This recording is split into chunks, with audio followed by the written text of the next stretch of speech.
¿Qué tal? ¿Cómo están? Buenos días. Bienvenidos a la redacción abierta de la mañana, la auténtica y genuina redacción abierta, no como otras que se hacen en esta casa, que no son sino una burda imitación de esta, la original redacción abierta.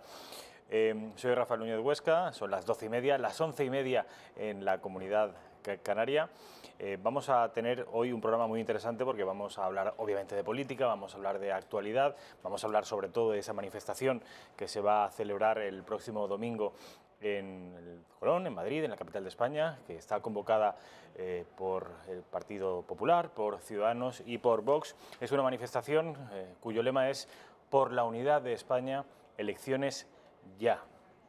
Ahora mismo están coordinándose los tres grandes partidos y existe cierta controversia con respecto a cuál será la voz principal de esa manifestación, y han acordado, según parece, aunque esto no es oficial, que los portavoces de esa manifestación no pertenezcan a ninguno de los tres grandes partidos políticos que la convocan, sino que sean personas relacionadas con la sociedad civil, para que no exista, en fin, ya saben ustedes, no exista protagonismo excesivo de ninguno de los tres partidos. Esa es la famosa portada de ABC, que ha generado algunos sarpullidos en la izquierda, movilizados contra la traición de Sánchez y los tres líderes del centro-derecha y la derecha, envueltos en una enseña nacional, y que decía la portavoz del Ayuntamiento de Madrid, Rita Maestre, que era un cartel cuasi bélico que le recordaba a 1936.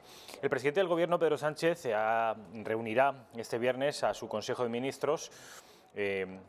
Se convocará una rueda de prensa dentro de quizá una hora y media. Procuraremos tener esa rueda de prensa en directo. Ese Consejo de Ministros se está produciendo en estos momentos a 2 días de que, como decía yo antes, el Partido Popular, Ciudadanos y Vox se lancen a las calles de Madrid contra su política de diálogo con los independentistas y con el objetivo de exigir elecciones generales. Más cosas. Respecto de los presupuestos, finaliza el plazo de presentación de enmiendas a la totalidad a los presupuestos generales del Estado 2019, que los partidos separatistas, Esquerra y PDeCAT, amenazan con tumbar si no se avanzan en esas negociaciones paralelas y ajenas a los instrumentos habituales del Estado, esas negociaciones que buscan una salida dialogada a lo que ellos llaman el conflicto político de Cataluña. No es un conflicto ni es con Cataluña, es una reivindicación separatista cuyos protagonistas no son los catalanes, al menos no todos, sino una serie de élites separatistas, eso sí, seguidas por casi la mitad de los catalanes. Y con respecto del procés, del juicio a los presuntos golpistas del procés, saben ustedes que el próximo día 12 de febrero, el martes, empieza el juicio. Y mientras temen una condena severa de un tribunal de cuya imparcialidad dudan, los líderes separatistas tienen puestas sus esperanzas en el Tribunal de Estrasburgo, al que han acudido para intentar, de alguna manera, bloquear la vía judicial española. Su eficacia, no obstante, es limitada. No es competente el Tribunal de Estrasburgo para corregir ni revocar sentencias y solo analiza si se han violado los derechos humanos. Ya saben ustedes que los separatistas son de la opinión de que España vendría a ser una suerte de Uganda europea, en la que no se velaría por los derechos de los procesados y que incluso se conculcarían los derechos humanos más elementales. Es, por otra parte, un argumento habitual, ha sido durante los años del plomo de Etarra, un argumento habitual de los terroristas que nada más entrar a un juzgado declaraban haber sido protagonistas de todo tipo de vejaciones, humillaciones e incluso torturas. Ya sin más dilación vamos a empezar, si les parece a ustedes, a abordar esta actualidad y alguna más con nuestro primer invitado, colega de profesión, analista político, periodista y asturiano, de Oviedo más concretamente, Roberto Hernández Granda. Roberto, ¿qué tal? ¿Cómo estás? Muy bien, como siempre. Ya saben ustedes que a mí siempre me gusta tener a españoles de todas las provincias y en este caso de esa provincia tan hermosa que es Asturias y de la que venimos en realidad todos los españoles, aquello de Asturias es España y el resto tierra conquistada, que lo llevan muy a gala los asturianos. Bueno, pues Roberto es en concreto de la capital, ¿no? Eres de Oviedo. Oviedo. ¿Es cierto ese pique entre Oviedo y Gijón? ¿O a los ovetenses esto tampoco se afecta demasiado. Eso es Depende, más cosa de los depende de cuán en serio te tomes los localismos. Al final no deja de ser, el localismo es el primo pequeño del aldeanismo y luego de ahí vienen los nacionalismos. En fin, es algo peligroso. Si es un pique sano, sí, si no, se puede convertir en algo un tonto, a veces esperpéntico y patético. Se ha dicho, o al menos es la opinión que tenemos en el resto de España, que Oviedo sería la ciudad más señorial, más conservadora, más, incluso desde el punto de vista político, más de derechas, y Gijón, pues más minera, más revolucionaria, más socialista. Pero responde casi más a estereotipos. Por ejemplo, ahora mismo en Oviedo está gobernando el tripartito, pero el de Podemos, Izquierda Unida, PSOE, y en Gijón es Foro. Por lo tanto, a veces nunca... Bueno, existen ciertos mantras, ciertos tópicos, pero bueno, en general, a mí me gustan las sociedades, entonces... Que la tercera ciudad de Asturias es Avilés, ¿no? ¿Cómo es? A mí siempre me gusta, ya lo saben ustedes, una de las cosas que más me gustan del mundo es mi país, es España. Y Roberto Hernández Granda no es más ovetense que lo que pueda serlo yo. Oviedo y Asturias no le pertenece más, ni un milímetro más de lo que pueda pertenecerme a mí. De la misma manera que a mí no soy más dueño ni más soberano de mi tierra valenciana de lo que pueda serlo tú. No, de hecho, el celo por un terruño es una perversión de la ciudadanía, porque al final sirve más casi para separar y para distinguirse sobre el otro. Es como, bueno, yo soy de este pueblo, esta ciudad, y tú, que es de la ciudad de enfrente, aunque nos separe un río, pues te voy a tirar una piedra, te voy a abrir la cabeza, porque tienes un acento distinto al mío. Son cosas peligrosas, atávicas, y que responden casi más a la tribu que a otra cosa. Decías antes que Foro Asturias está gobernando en Gijón. ¿Qué futuro tiene ese partido, a tu juicio? Enseguida vamos a abordar la actualidad nacional, no se preocupen. Foro Asturias, yo tengo la sensación de que es un partido que se extinguirá a corto plazo. ¿O sigue fuerte en el Principado? Yo creo relativamente fuerte y no. Es decir, mantiene la alcaldía de Gijón, pero las encuestas le dan casi como un partido residual. ¿Ah, sí? Sobre todo con las subidas de la nueva derecha, como puede ser Vox, la bajada de Podemos, el mantenimiento de Ciudadanos. Es que Foro fue una cosa salida de la escisión que tuvo Álvarez Cascos con el PP. Como acabaron a malas, él se creó su propio partido, pero bueno, al final necesitas algo más que solamente un partido en torno a una figura, que era la de Cascos en este caso. Foro Asturias, ¿hasta qué punto lleva el regionalismo asturiano? Es decir, ¿nos tenemos que preocupar? ¿Es una coalición canaria o, por el contrario, es un PDCAT? Yo creo que... Hombre, un PDCAT no, pero... Bueno, yo le he oído a Álvarez Cascos reclamar representación internacional y es favorable a la oficialidad del Bable, ¿no? No estoy seguro de que Cascos sea abiertamente partidario a la oficialidad del Bable. ¿La postura oficial del partido cuál es? Es ambigua, porque Claro, ellos dicen que no. Por una parte, públicamente dicen una cosa, en privado dicen otra. Depende con quién hables también del partido, de Foro. Pero no es un partido nacionalista, en definitiva. Yo no lo considero así. No lo veo como un nacionalismo asturiano. ¿Tú simpatizas con esta gente o no? ¿Con Foro? No especialmente. No especialmente. Simpatizo en realidad con muy poca gente. Pero bueno. Bueno, vamos ahora ya sí a abordar la actualidad nacional, que esa sí nos afecta a Roberto, a mí y a todos cuantos estén ustedes viendo este programa. Saben ustedes que tenemos un problemón en Cataluña desde hace años, que se viene agudizando desde el año pasado, que el Partido Popular no consiguió ponerle el cascabel a ese gato y que el Partido Socialista lo está intentando por la vía tradicional, que no es otra que abundar en las cesiones al separatismo para procurar apaciguarlo.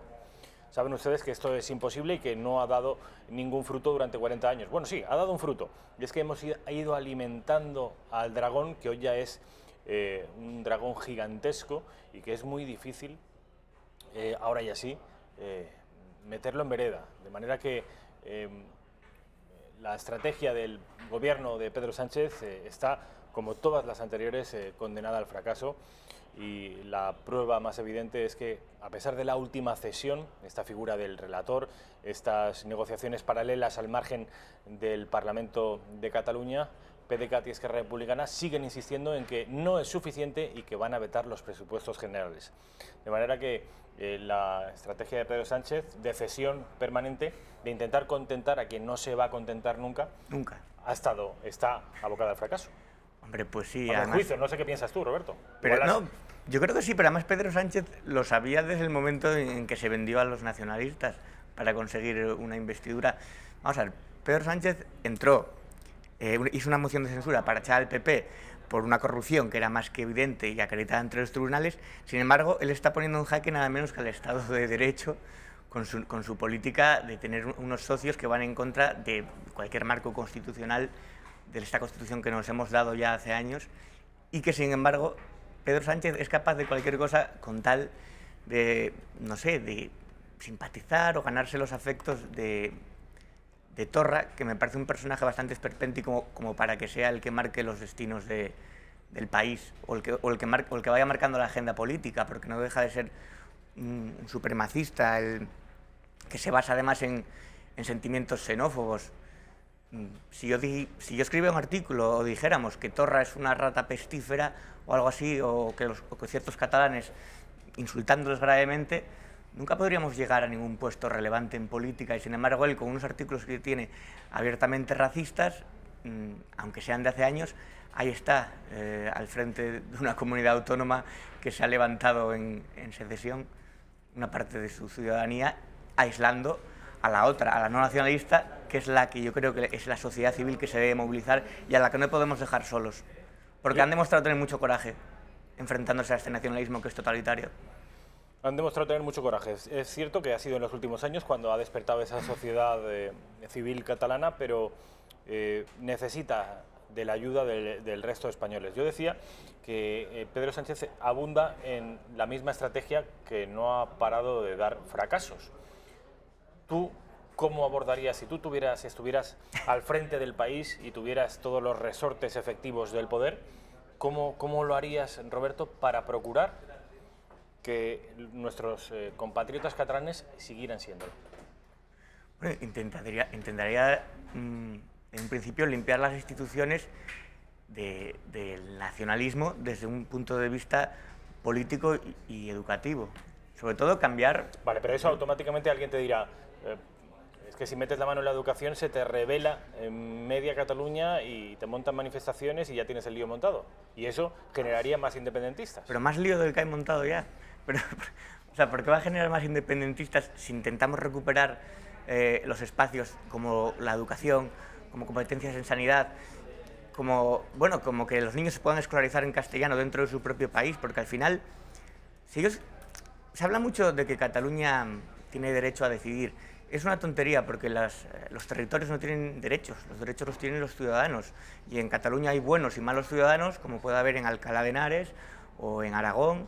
Es decir, si vamos a negociar romper una parte de mi país, yo quiero tener algo que ver también.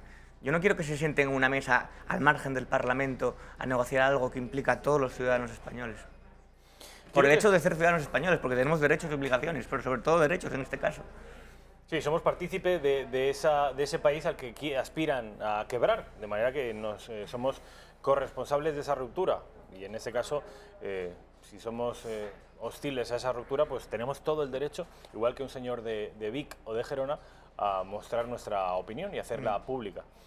Quiero que veas, Roberto, al expresidente del Gobierno, Felipe González, hablar en contra de la famosa figura del relator, que no es otra cosa que un mediador. El derecho de autodeterminación no está en la Constitución, no está en el ordenamiento jurídico, no está en el derecho europeo, no está en el derecho internacional. Por tanto, no es negociable. Habría que cambiar la Constitución, cosa a la que yo me opondría, para reconocer algo que no reconoce ningún país serio del mundo. No necesitamos relatores. Me preocupa mucho la degradación institucional. ¿Para qué necesitamos un notario que certifique lo que se dice o que los convoque cuando en el Parlamento sobran los notarios, los asesores jurídicos, la gente que toma nota? Y aquí estamos superando los límites del circo, que tienen una contención más o menos divertida, y estamos entrando en un aquelarre que España no se merece.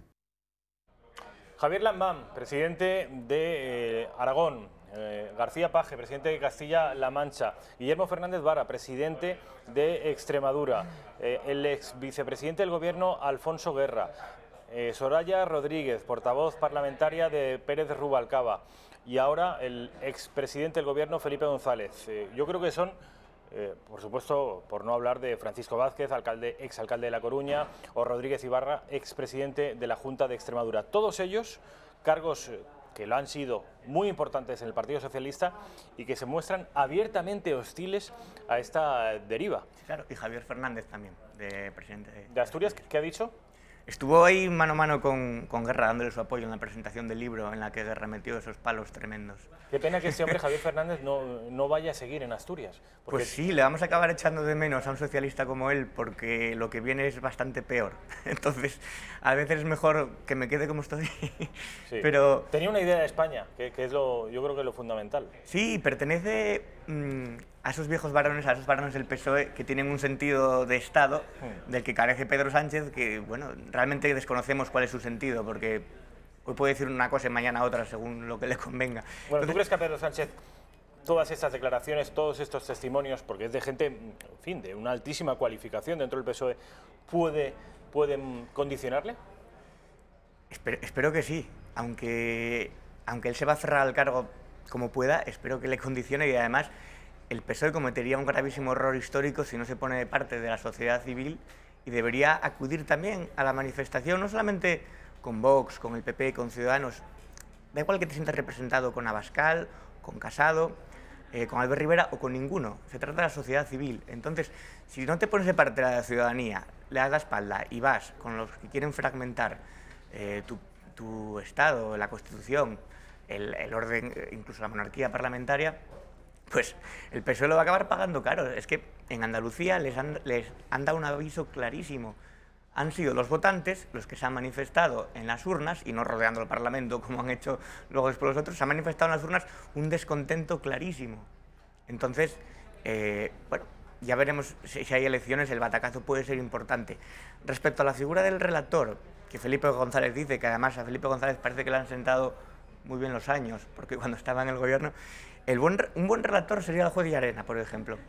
Es un buen relator, porque es el que conoce los vericuetos legales y penales, se ha llevado el proceso desde el principio. Se te ocurre ese nombre, ¿no? Claro, no, es que, a ver, allí el único mediador con Torra tiene que ser el ministro de Defensa, en este caso la ministra, que es Margarita Robles, o el de Interior. Es decir, ¿usted qué quiere? ¿Cargarse la Constitución, abolir la monarquía parlamentaria? Ahí tienes un tuit bueno, ¿eh? El único relator, el ministro de Defensa y ministra de... Pues si usted quiere realizar esta acción, con quien tiene que hablar es con esa señora de ahí, que es la que lleva el Ministerio de Defensa, o con el ministro de Interior. Dentro de la Constitución, dentro de los marcos legales, podemos hablar lo que sea. Fuera de la Constitución, habla con el ministro de Defensa, que la Constitución, el punto 1 y 2 son clarísimos en ese sentido. España es un país único, una patria única, común e indivisible de todos los españoles. Ese es el precepto del segundo artículo de la Constitución española. Bueno, esto con respecto a lo que ha dicho Felipe González, el vicepresidente de la Generalitat, Pere Aragonés, de Esquerra Republicana, en una radio decía que lamentaba toda esta reacción cívica y patriótica que se está produciendo en respuesta de las negociaciones. Él lo llama aspavientos, pero en realidad es una reacción patriótica. Vean. Yo entiendo que, no sé, a mí me sorprende mucho, sinceramente, que haya estos aspavientos por una figura que debe ser para facilitar que las cosas funcionen mejor. En todo caso, lo que me gustaría destacar es que yo entiendo que el diálogo y hablar entre ámbitos políticos, entre gobiernos, entre partidos políticos, aunque tengamos posiciones muy diferenciadas, no es un delito. Hablar no es un delito, claro que no. El delito es por lo que van a ser juzgados, Pere, tus compañeros, a partir del próximo martes, día 12. Eso sí que son delitos o presuntos delitos. Hablar, por supuesto, que no es un delito. Lo que es un error de estrategia política extraordinario lo que acaba de hacer Pedro Sánchez. Este es el separatismo catalán. Vamos al separatismo vasco porque también descubren su posición al respecto, a nadie le sorprende, y dice Andoni Ortúzar, que es el presidente del PNV, que el diálogo, una vez más, la palabra mágica diálogo, es la única forma de resolver los problemas. A lo largo de la historia se ha demostrado que solo hay dos maneras de enfrentarse a un conflicto o a un problema. Uno es la imposición y el otro es el diálogo. La historia también ha demostrado que todas las soluciones que han llegado desde la imposición han sido malas soluciones y han generado un problema mayor del que pretendían resolver. La historia nos enseña que es el diálogo la única manera de resolver los problemas. Esto es un relato totalmente viciado. Es decir, esto lo están diciendo el PNV, esto lo están diciendo los que recogían las nueces del árbol que movía ETA. Es decir, el famoso diálogo, el famoso conflicto, se utilizan eufemismos para no decir la verdad y sobre todo para poner en el mismo plano moral de fuerzas lo que es legítimo y lo que no, cuando no debería ser así. Es un poco la táctica que hace La Sexta, que a lo mejor te entrevista a Otegi, no condena los asesinatos, pero luego para compensar un poco pues te entrevista a Recarte, que está arrepentido, o entrevista a una víctima, como diciendo, mira qué bien que ponemos los dos puntos de vista. Pero eso es una perversión totalmente del periodismo, sobre todo cuando sales abrazándote a Otegi en plan de colegueo, ¿no? Porque es que no son dos planos iguales, no estamos hablando de las mismas cosas, no puedes equiparar a víctimas con verdugos, no puedes equiparar a los que quieren romper nuestro marco democrático y el Estado de Derecho con los que están defendiéndolo. No es comparable. Entonces, ¿qué diálogo? Aparte, tenía razón lo que decía Alfonso Guerra, de que no somos Yemen, ni somos... O sea, no necesitamos mediadores internacionales, no necesitamos a los cascos azules ni a la ONU aquí para que medie. En todo caso, necesitamos a la Guardia Civil y a la Policía para que defiendan a los catalanes no nacionalistas que están siendo agredidos por retirar lazos amarillos o por expresarse o porque montan un tendederete de ciudadanos y van y se lo tiran o les intentan boicotear un acto. ¿De Ciudadanos o del Partido Popular? Sí, sí, no, de quien sea, claro. En su libre ejercicio de la libertad de expresión y están actuando como auténticos fascistas, rompiendo cualquier tipo de juego democrático, imponiendo un ideario. Entonces, eso es lo que necesitamos, que medien, no un relator ni estupideces semejantes. Me gustaría que vieran ustedes cómo Santiago Abascal, que es una de las tres figuras que acudirá en representación de su partido este domingo a Colón, anima a los españoles, sean o no simpatizantes de Vox, a respaldar esa marcha patriótica, pidiendo elecciones y procurando que se respete y se fortalezca, si cabe, la unidad nacional. Un momento de emergencia nacional, y yo he hecho aquí críticas duras a otros partidos políticos. Pues con alguno de ellos hemos de llenar las calles, hemos de llenar Madrid en una gigantesca movilización para espantar y echar al ocupa de la Moncloa, para que convoque elecciones. Y para decir que no vamos a tolerar la traición de quien ha aceptado ya una mediación internacional, un relator, que es algo parecido a asumir de facto la independencia de Cataluña. Santiago Abascal, una fuerza emergente, Vox, diciendo que nadie nos va a parar. ¿Tú vas a estar en Madrid este fin de semana? Voy a estar en Madrid este fin de semana y van a venir además compañeros del Club de los Viernes de Asturias que se van a unir. ¿Ah, sí? Sí, bueno, hacer un poco de... hay que hacer bulto. Claro que sí. Claro Hay que estar, porque además estamos en una ocasión, yo creo que histórica, precisamente por lo que dije de la sociedad civil, de que no es necesario sentirte representado ni por Santiago Abascal, ni por Pablo Casado, ni por Rivera, o sí o no, o por ninguno, simplemente sentirte ciudadano español y que no quieres que te pisoteen tus derechos y que no quieres que se negocie algo que, bueno, en fin, de todas formas... hay que entender que España no es una entelequia, ni es algo metafísico, ni un destino universal josé antoniano, simplemente es la implantación territorial e institucional de nuestros derechos. ¿Estamos de acuerdo con eso? Esa es la teoría de los liberales. Claro, pero ¿estamos de acuerdo con eso? ¿O queremos volver a las tribus y a... O sea, ¿somos ciudadanos o somos nativos? Yo soy de aquí y entonces si me quiero ir a vivir a Barcelona tengo que adaptarme a unas nuevas costumbres, cambiar mi forma de ser, cambiar mi DNI. ¿Tenemos piernas para movernos o solo tenemos raíces para estar como los tomates plantados? Esa es la teoría de los liberales, que yo siempre que viene aquí alguno que es muy habitual, le recrimino y que estoy de acuerdo en que ese es el mínimo común denominador. Existe, en fin, somos compatriotas, entre otras cosas, porque compartimos una serie de derechos, deberes y estamos todos bajo el amparo de la misma norma legal. Pero no somos compatriotas solo por eso. Por una historia común, por una serie de... O sea, la identidad de los pueblos existe. O sea, yo creo que llevar al extremo del ridículo y de la caricatura la identidad de los pueblos es un error, porque vamos a perder la batalla de todas. Si solo nos ampara un texto legal, si tenemos que fiar la unidad del país a un código penal, yo creo que estamos disparándonos en los pies. Yo creo que la unidad del país hay que fiarla, por supuesto, para frenar las arremetidas del separatismo a la ley y al orden público, pero para ganar a largo plazo la batalla hay que abundar en un relato y en una narrativa nacional que a ti y a mí nos hace compatriotas, no solo por compartir los mismos límites geográficos / jurídicos, sino porque tus ancestros y los míos comparten historia, comparten lengua, comparten, incluso, no está muy bien hablar de estas cosas hoy en día, pero un código genético, guión racial similar, códigos también culturales y políticos similares. En fin, yo creo que va mucho más allá de las leyes.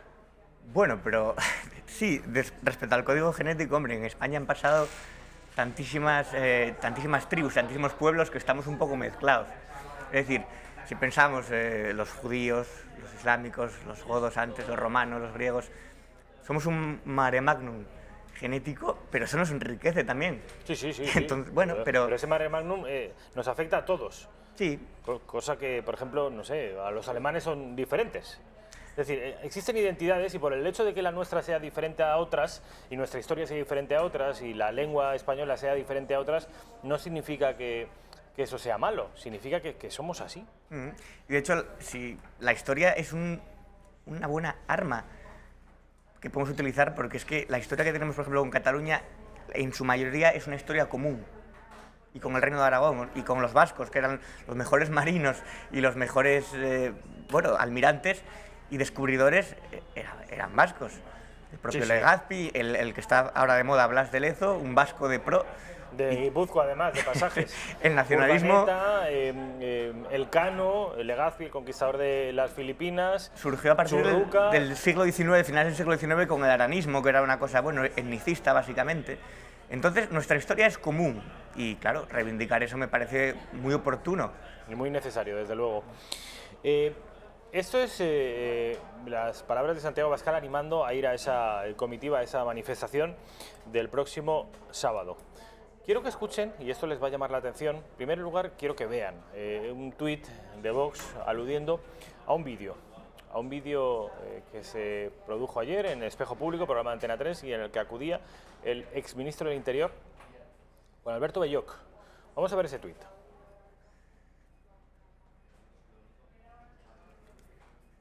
Dice Vox: cada día más españoles ven en Vox una herramienta eficaz al servicio de España. Hoy el exministro Juan Alberto Belloch ha explicado la coherencia de Vox en Espejo Público. Este no es, en fin, no es sospechoso, es socialista. Vamos a ver el vídeo. ¿Excepción? Sin excepción. ¿No salvas a ninguno, Juan Alberto? No, por incompetencia, fundamentalmente por incompetencia, porque no hacen lo que tienen que hacer. La paradoja es que el que se está haciendo menos mal es el de Vox. Santiago Abascal, sí, que lo estaría es coherente. Menos mal. Fíjate en un detalle, Susana. Juan Alberto Belloch, Dixit. Bueno, tanto como Dixit, dije, pero en fin, date cuenta de una cosa. En estos días, el discurso de Casado es el que todos esperábamos que hiciera Vox. Y sin embargo, le ha quitado el papel. Y de manera muy prudente el dirigente de Vox está manteniendo un lenguaje razonable. El que lo está manteniendo es el resto de dirigentes de nuestra desgraciada posición política de España en este momento. ¿Te has sorprendido? ¿Qué te parece? Juan Alberto Belloch defendiendo a Vox. No, a mí las posiciones de los varones del PSOE no me sorprenden. Las que me sorprenden son las de los socialistas de Nueva Cuña, de las Adriana Lastra y Pedro Sánchez. Bueno, Adriana Lastra, además tu paisana, tela marinera, ¿eh? Es una auténtica nulidad. Pero que diga esto es bastante coherente a lo que el PSOE... realmente la izquierda no debería ser nacionalista, de hecho es una contradicción en los propios términos. Se supone que la izquierda es internacionalista, solidaria, Y no se me ocurre nada más insolidario que el nacionalismo segregador, el nacionalismo diferenciador y excluyente. Por lo tanto, al final, ¿qué pasa? Que concuerdan los discursos de Santiago Abascal, de Casado, de socialistas, pero porque hay un denominador común que todos defienden. Luego cada uno tiene sus diferencias, por supuesto, pero si todos estamos de acuerdo en lo esencial, bueno, yo creo que es una buena señal. El que haya un consenso en este caso, igual que cuando hubo un consenso durante la transición y se pusieron de acuerdo personas y personajes tan dispares como Carrillo o Fraga. No quiere decir que este hombre del PSOE sea afín a Vox, ¿no? Pero que están de acuerdo en algo que es esencial para la convivencia. Esto con respecto a la opinión de los socialistas de nuevo cuño, como dice Roberto, pero vamos a ver otras posturas también de la izquierda que no son tan así. Es decir, que no aplauden ni dan la bienvenida a esa manifestación por una España unida reclamando elecciones. Vamos a verlo en base a una serie de tweets lanzados en las últimas horas. Esta es de Mariluz Martínez Seijo, diputada del Partido Socialista. Unos lo llaman traición, otros lo llamamos sentido de responsabilidad y de Estado frente al odio frente al odio y el crispamiento social que busca el trío de la derecha. Antes era el trifachito, en fin, ya no saben cómo llamarlo. Otros buscamos el diálogo, la resolución del conflicto y la cohesión social y territorial. Que gane el diálogo, yo no voy. Resolución del conflicto, o sea, ya es el léxico habitual del separatismo. Sí, un conflicto, como si fuera Sudáfrica esto. Sí. Hay un apartheid aquí. Es que yo creo que el problema, el gran error, Rafa, es hacer política a base de tweets. Es decir, que un tuit se convierta en lo que antes podría ser una rueda de prensa. Ahora hacen declaraciones en Twitter. Es algo un poco frívolo también. Muy frívolo. Voy a poner un tuit y esta es mi postura. Voy a resumir mi postura en 180 caracteres o en 260, no sé cuántos son. Pues, en fin, yo sé que ahora se lleva mucho, pero hay que esperar algo más desarrollado, ¿no? No se puede hacer política a golpe de smartphone, ni a golpe de retweet, no sé. Vamos a ver el siguiente tuit. Son tweets contra esta manifestación y todos comparten ese hashtag, que por cierto es trending topic, yo no voy. Yone Belarra. Bueno, ya solo por el gesto que acabas de hacer, ya me imagino la opinión que tienes de esta mujer que es portavoz, ella diría portavoza seguramente, de Podemos en el Congreso de los Diputados. Dice, el único partido con representación ilegítima en España es el Partido Popular, que se presentó dopado a las elecciones de 2011. ¿Quién sabe si a más? Si quieren defender a nuestro país, que dimitan y disuelvan el partido. Yo no voy. Claro, pero es que se centra en el PP y en un ataque al PP es una guerra de partidos al final. Y aquí no se trata de una guerra de partidos. Vuelvo a decir, se trata de la sociedad civil y de los ciudadanos. Entonces, esta señora hace su política desde su trinchera, ataca al PP, aunque bueno, Podemos debería fijarse más en sus propios problemas internos, para hablar de las elecciones del 2011 y todo eso, que bueno, nosotros sabemos cómo va. Sí que es cierto que hay sospechas sobre financiación ilegal, pero yo creo que ahora mismo no es el tema del que estamos hablando. Es decir, atacar concretamente al Partido Popular cuando está en juego la soberanía nacional no le... No, yo creo que están confundiendo, y esto es algo muy habitual en la izquierda, a España con el PP. Sí, o antes a España con Franco. Es decir, para ellos es un concepto tan ajeno que no puede sino representar a los rivales políticos. Nunca se han parado a pensar que España son ellos también. España son todos los ciudadanos que viven aquí, que tienen nacionalidad. Es decir, esta izquierda, y no la antigua del PSOE, tiene un problema gravísimo con definir lo que es España y con definir lo que es la identidad. Ellos están de acuerdo con cualquier tipo de patriotismo, o sea, cogen cualquier bandera, menos la nuestra, que se la han regalado directamente a la derecha y a la extrema derecha, porque no es que la derecha se haya apropiado, es que ellos se la han regalado. Entonces los puedes ver con la ikurriña, los puedes ver con la bandera republicana, los puedes ver con la bandera de Venezuela, los puedes ver con la señera, los puedes ver envueltos en la Internacional Socialista. Hay muchísimas banderas, no reniegan de las banderas, eso es una mentira, es una falacia. Cuando dicen, no, banderas no, solamente reniegan de una, las demás les parece bien. Entonces, bueno, ellos sabrán. Vamos con el siguiente tuit de la izquierda, y todos tienen en común, como saben ustedes, ese hashtag, yo no voy. Esta se llama Protestona. Dice, ¿os acordáis de las manifestaciones que ha organizado el Trifachito, ves? Contra la corrupción, los desahucios, la subida de los servicios básicos o para exigir una vida digna para los españoles que viven en la miseria? Yo tampoco. Por eso yo no voy. Bueno, pero es que esta usuaria en concreto es básicamente demagogia, lugares comunes, son cosas muy básicas. Es decir, hay que salir a protestar.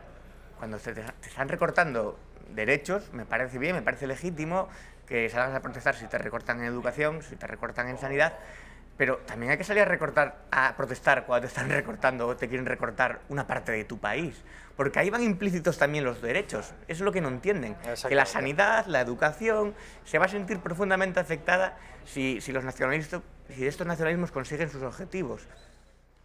Que, bueno, en principio recibir más dinero, date cuenta que en el País Vasco no están incidiendo tanto como en Cataluña porque están contentos porque les están dando dinero a paladas. Entonces, bueno, ellos están más tranquilos ahí, no la están liando tanto.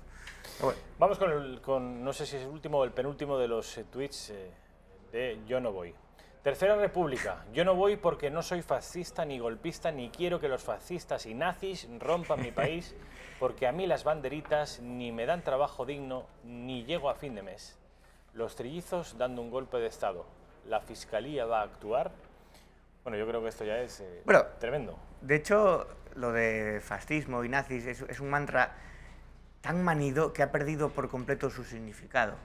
Es decir, que se fijen en Torra, que se fijen en lo que es el nacionalismo catalán. Torra es supremacista, es nacionalista y además es de extrema derecha, porque desprecia al prójimo, a sus propios conciudadanos, los llama bestias con tarras en el ADN y todo eso. Entonces, ¿de qué fascismo estamos hablando? Esta gente no tiene nada en la cabeza más que 4 ideas preconcebidas y es alucinante. Fascistas, nazis, Franco, trifachitos, en fin. Si esa es la respuesta a una movilización cívica y patriótica, pues entonces yo creo que desgraciadamente los españoles nos estamos polarizando más de lo que yo sospechaba.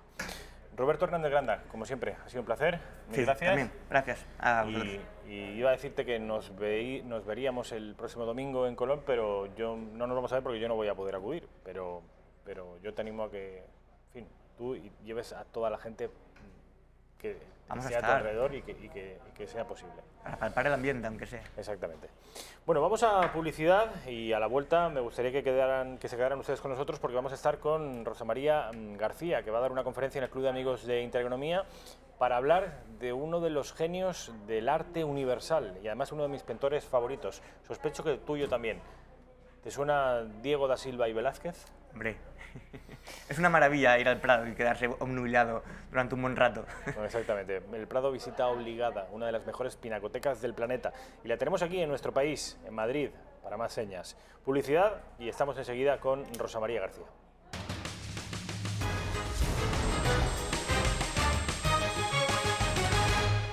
Bueno, ya estamos de vuelta en la redacción abierta, es la 1:10 de la tarde, eso sí, en la península, en el Paraíso, en las Islas Canarias, las 12:10, el gobierno de Canarias no me paga nada aún, pero yo estoy intentando que lo haga y que mientras más nos vea, pues más nos pague, a mí en particular. Bueno, tal y como les decía, va a estar con nosotros, está ya con nosotros una licenciada en Historia del Arte, también en Filología Hispánica, no es la primera vez que viene, es la segunda, Rosa María García. Rosa María, ¿qué tal? Buenas tardes. Hola, buenas tardes, encantada, encantada. Bueno, Rosa María es, como digo, experta en arte, no en vano es licenciada en Historia del Arte, además también en Filología, ha estado ya ofreciendo conferencias en el Club de Amigos de Intereconomía, pero tiene pendiente una que yo creo que, si cabe, es más interesante que la anterior. La anterior, no sé si recordarán ustedes, que versaba sobre un genio austríaco, Gustav Klimt. Bueno, pues en este caso va a hablar sobre un genio español que es universal, incluso más que la anterior. Estamos hablando de Diego da Silva y Velázquez. Su padre, portugués, que esto no lo sabe mucha gente. Portugués, ese da Silva de familia portuguesa. Muy representativo de nuestro país hermano, de Portugal. Vamos a ver si podemos ver la imagen en la que aparece Velázquez, es un autorretrato, es el mismo, además está extraída esta imagen, creo que de Las Meninas, ¿no? De Las Meninas. Encuentros con el arte, Velázquez y su obra, a cargo de Rosa María García. La fecha en la que ustedes podrán acudir a ver y a escuchar a Rosa María es el 19 de febrero a las 18 horas, a las 6 de la tarde. Esto es la semana que viene, sí. El viernes, ¿no? El martes siguiente. Ah, Cae bueno, el martes. entonces no es la semana que viene, sino la siguiente semana. Cae el martes. 19. 10 euros para los que sean socios, 15 euros para los que no lo sean.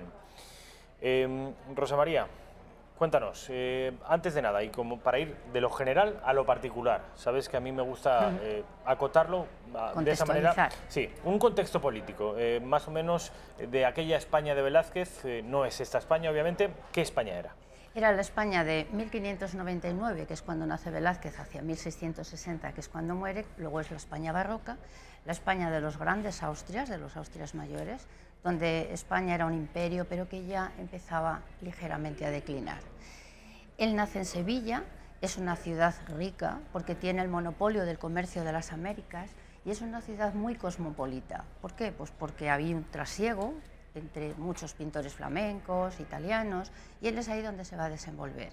A los 10 años va a entrar a trabajar como un artesano más en el taller de su futuro suegro, Francisco Pacheco. ¿Qué significa un artesano más? Pues que él tiene que calentar colas, tiene que tensar bastidores, tiene que hacer cosas de artesano. Esto va a ser muy importante porque él va a estar obsesionado siempre con darle a la pintura un lugar que se merece, que es ser intelectual. Entonces, claro, tensar colas y tensar bastidores no es muy intelectual, pero veremos cómo lo va a ir consiguiendo. Al principio él va enseguida a tener un título de maestro. Ese título de maestro le da pie a pintar por todo el reino de España y a tener tienda. ¿Cómo va a ser su pintura al principio? Porque a mí lo que más me gusta es que el público sepa esa graduación, esa extensión a las novedades que va haciendo, a lo maravilloso que va a ser, pero Velázquez no nace como lo conocemos, no nace Velázquez maravilloso, sino que al principio tiene una técnica terrosa, muy empastada. Todo el mundo tiene en la cabeza a la vieja friendo huevos, pues es muy empastada, los colores ocres, tiene muy poco fondo, parece que sale del claro oscuro, parece que es que ha visto a Carballo, que no lo vio. Pero no es que esté mal ni bien, pero es una manera antigua de pintar. Entonces él poco a poco va a ir aprendiendo. Y lo importante va a ser Felipe IV. Felipe IV en 1622 entra en la corte, muere Felipe III, se encuentra con una corte intrigante, ya vamos a contextualizar también ahí. Es una corte que está dominada por los válidos, ellos no gobiernan, sino nombran no funcionarios, sino a dedo, por capricho real. Un válido fue el duque de Lerma, ahora con Felipe IV el conde duque de Olivares. Eso va a ser una suerte para Velázquez, porque el conde duque de Olivares va a decir, como yo soy sevillano, quiero que a la corte vengan pintores sevillanos.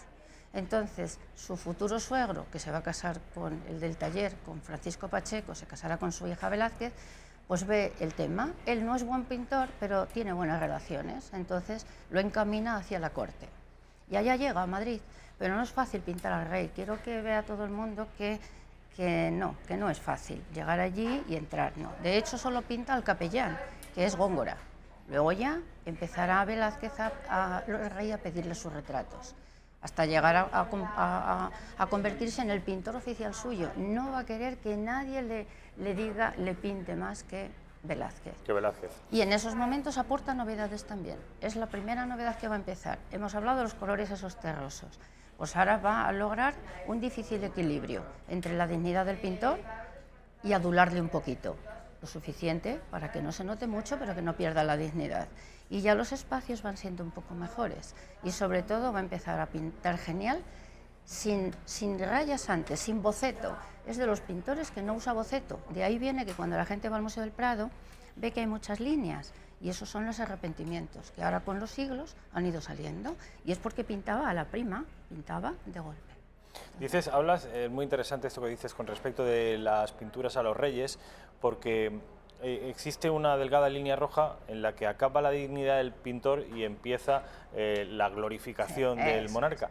Esto ocurre también con Velázquez, por ejemplo, en pinturas a bufones de la corte, en la que él procura dignificarlos. No se trata de una caricatura. No. Es de los pintores que más respeta a los bufones. Los bufones son, no olvidemos, funcionarios de la corte, cosa que él no es. Él llega a Madrid como un ujier, pero eso no es un funcionario de la corte. De hecho, él no tiene casa y los bufones tienen derecho a palacio y a coche.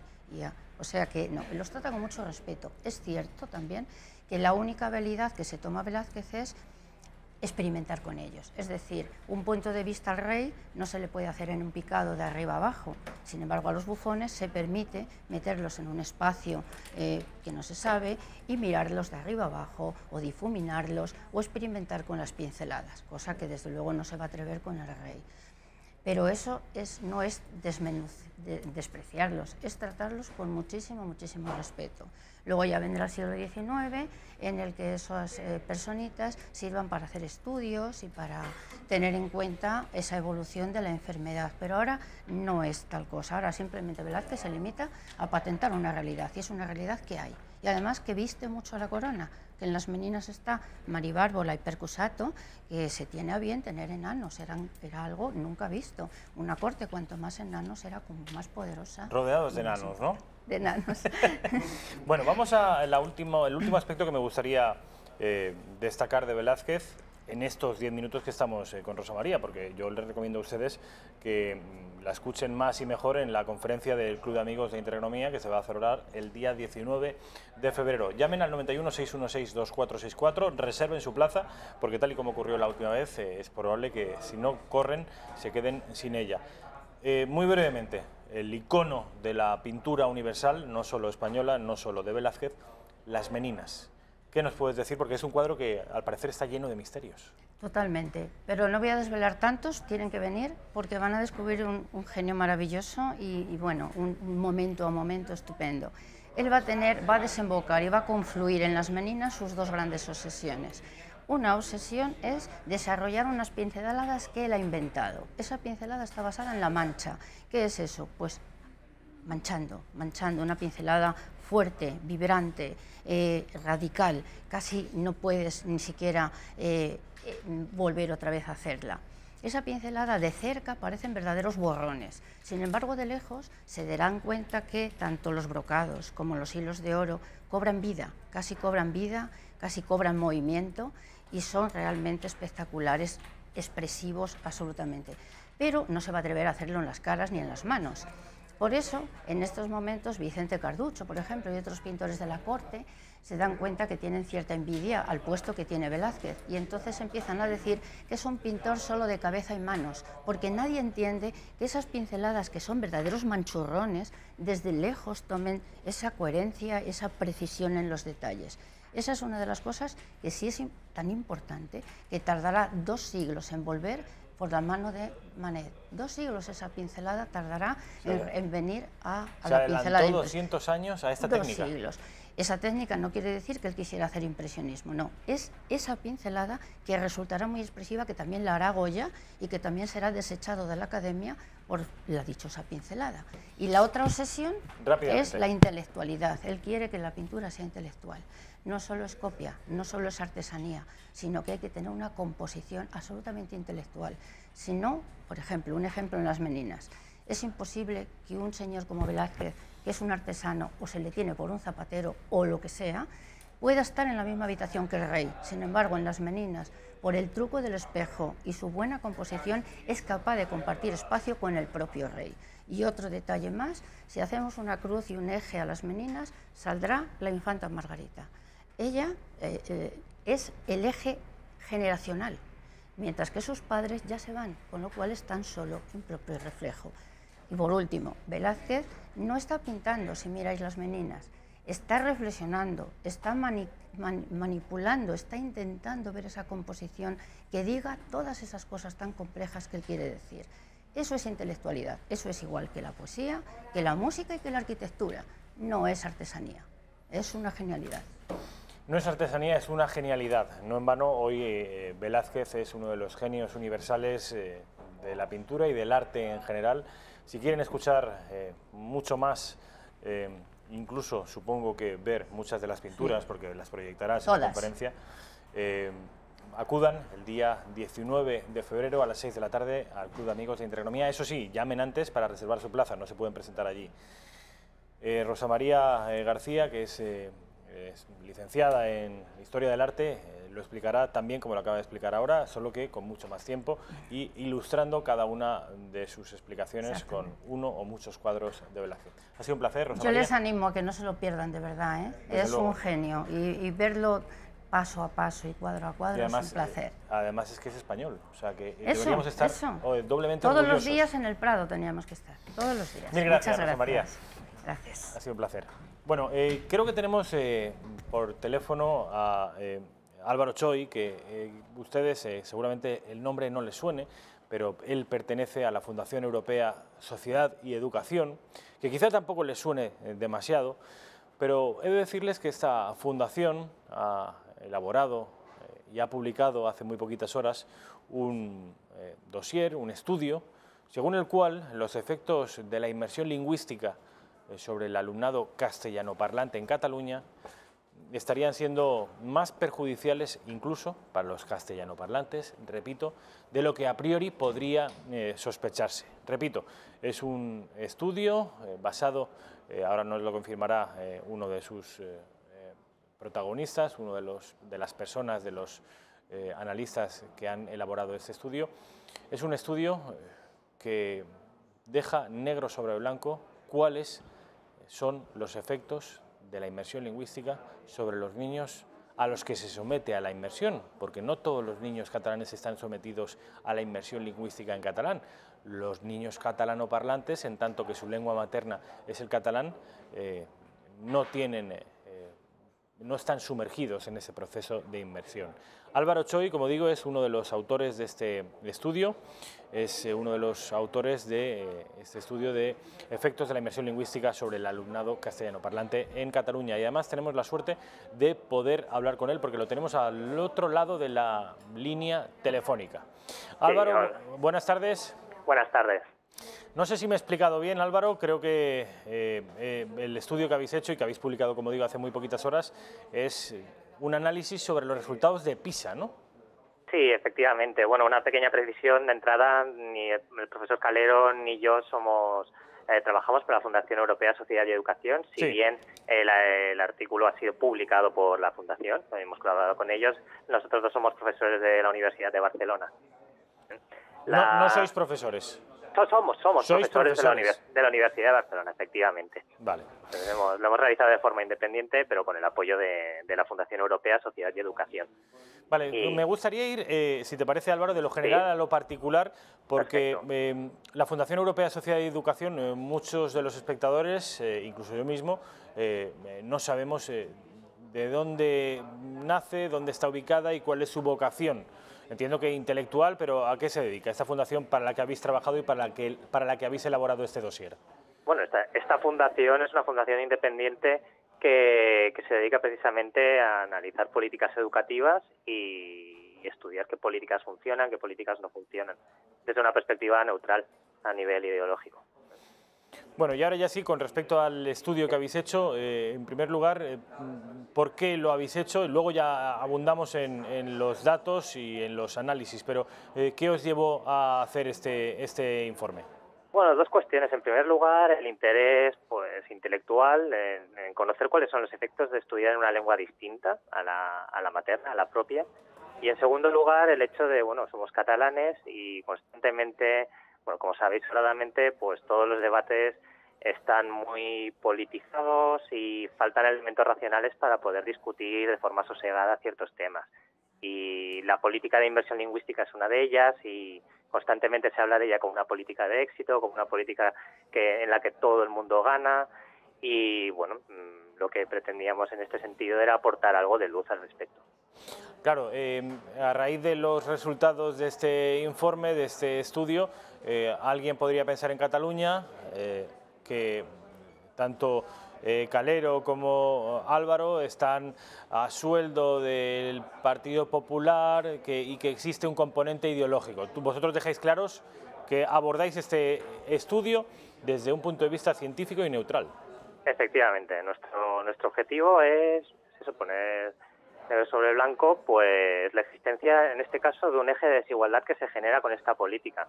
El hecho de que se considere o no una política de éxito depende de la dimensión que se esté estudiando. Nosotros nos centramos en cuál es el efecto de esta política sobre los alumnos catalanoparlantes y sobre los alumnos castellanoparlantes. Y lo que observamos es que el nivel de aprendizaje para los alumnos castellanoparlantes es menor que para los catalanoparlantes. Por tanto, hay unos perdedores asociados a esta política. Es cierto que tiene otras ventajas, por ejemplo, que que los alumnos catalanes acabamos conociendo las dos lenguas, que creo que es una gran ventaja. Ahora bien, no se puede esconder, y esto no se ha podido evaluar hasta el momento, que también tiene estos efectos secundarios que quizás habría que contemplar en el diseño de la política. A base de titulares, ¿cuáles serían las principales conclusiones que habéis sacado, Álvaro, de este estudio? Los medios de comunicación, sus titulares, por lo general, en estas últimas horas, que han conocido, como digo, los medios de comunicación este estudio, es que esta fórmula educativa no es aséptica, es decir, tiene efectos negativos sobre los niños castellanoparlantes. Efectivamente, todas las políticas, pero en general, en el sector público, tienen ganadores y perdedores. Y en este caso, titular 1 es: los castellanoparlantes forman parte del grupo de perdedores de esta política. Tienen un rendimiento peor que los catalanoparlantes, en primer lugar.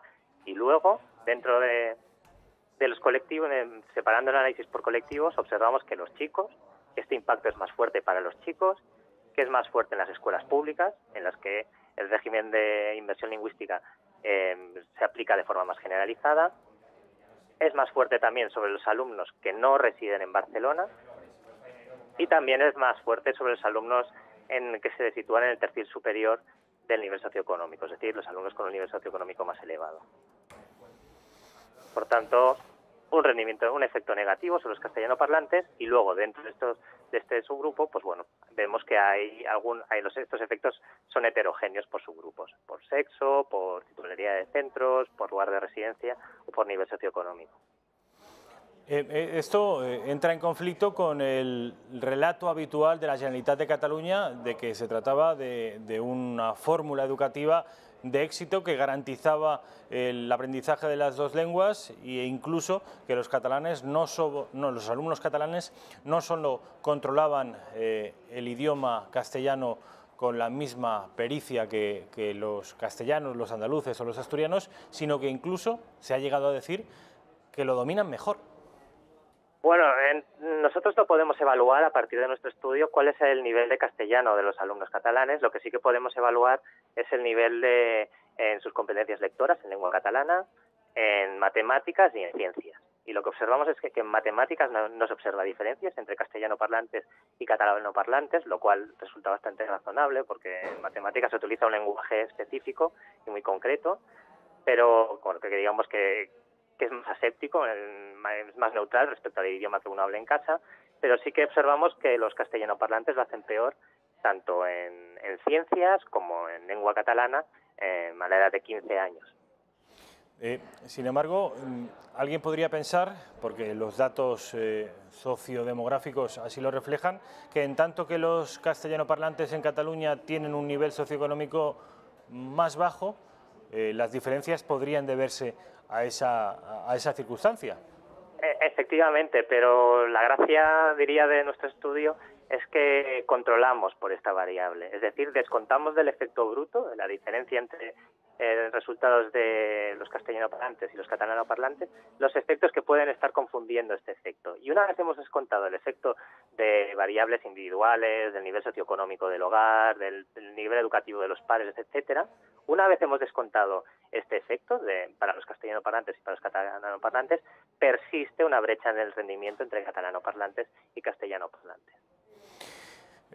Yo no sé si en este estudio llegáis a ir más allá del diagnóstico. Hacéis un diagnóstico, ofrecéis los resultados, pero ¿proponéis un tratamiento? ¿Proponéis alternativas para que estos desajustes se vean corregidos? En estos momentos del estudio, no.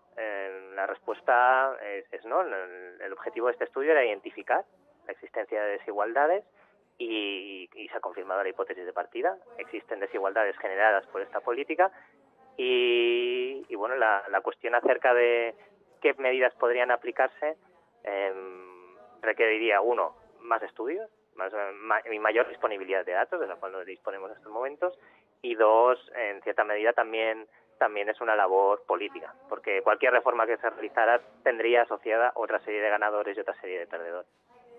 Otra serie de ganadores y otra serie de perdedores. Efectivamente. Bueno, Álvaro Choy, ha sido un placer. Gracias Lo mismo digo. por tu intervención y además gracias por atreverte a hacer un estudio, atreveros a abordar un tema tan sensible en Cataluña como es el tema de la lengua, que nos insistes en que se trata de un análisis científico, riguroso y exhaustivo, pero no por eso seguro que a juicio de algunos catalanes dejará de ser un estudio controvertido, en tanto que contradice algunas de las leyes que viene defendiendo el nacionalismo catalán. Álvaro Choy, ha sido un placer. Pues muchísimas gracias, lo mismo digo. Un saludo. Hasta luego, buenas tardes.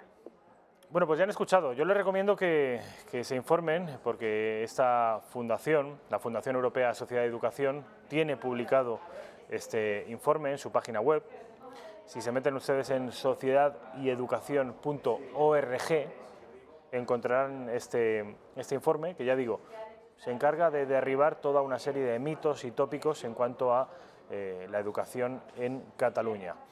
Pueden buscar el siguiente titular y lo encontrarán directamente. Efectos de la inmersión lingüística sobre el alumnado castellano parlante en Cataluña. Vamos a ir a publicidad y a la vuelta estamos con Mónica Galán, que es coach, además es experta en oratoria y es autora del llamado Método Bravo, un libro que van ustedes a conocer a continuación y que con seguridad les va a interesar.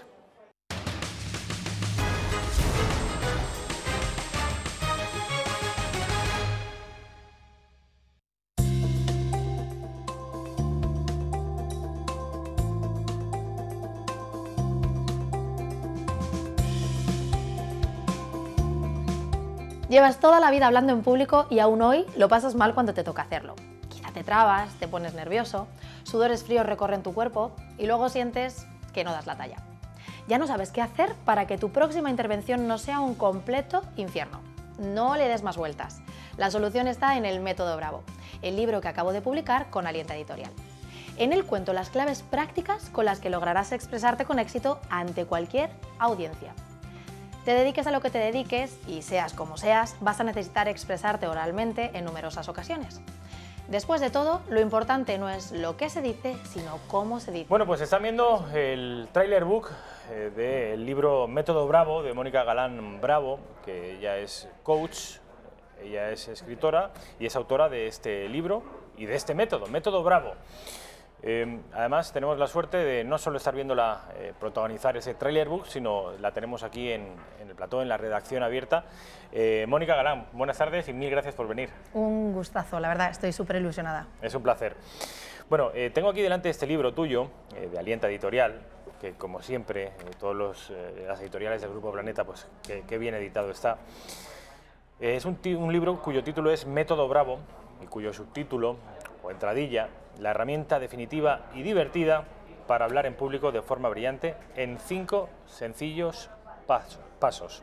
Es un libro además que viene con realidad aumentada, que esto ahora hablaremos de qué se trata, porque seguramente ustedes, si no están muy puestos en la tecnología, bueno, pues no sepan de qué va, pero es una cosa muy interesante.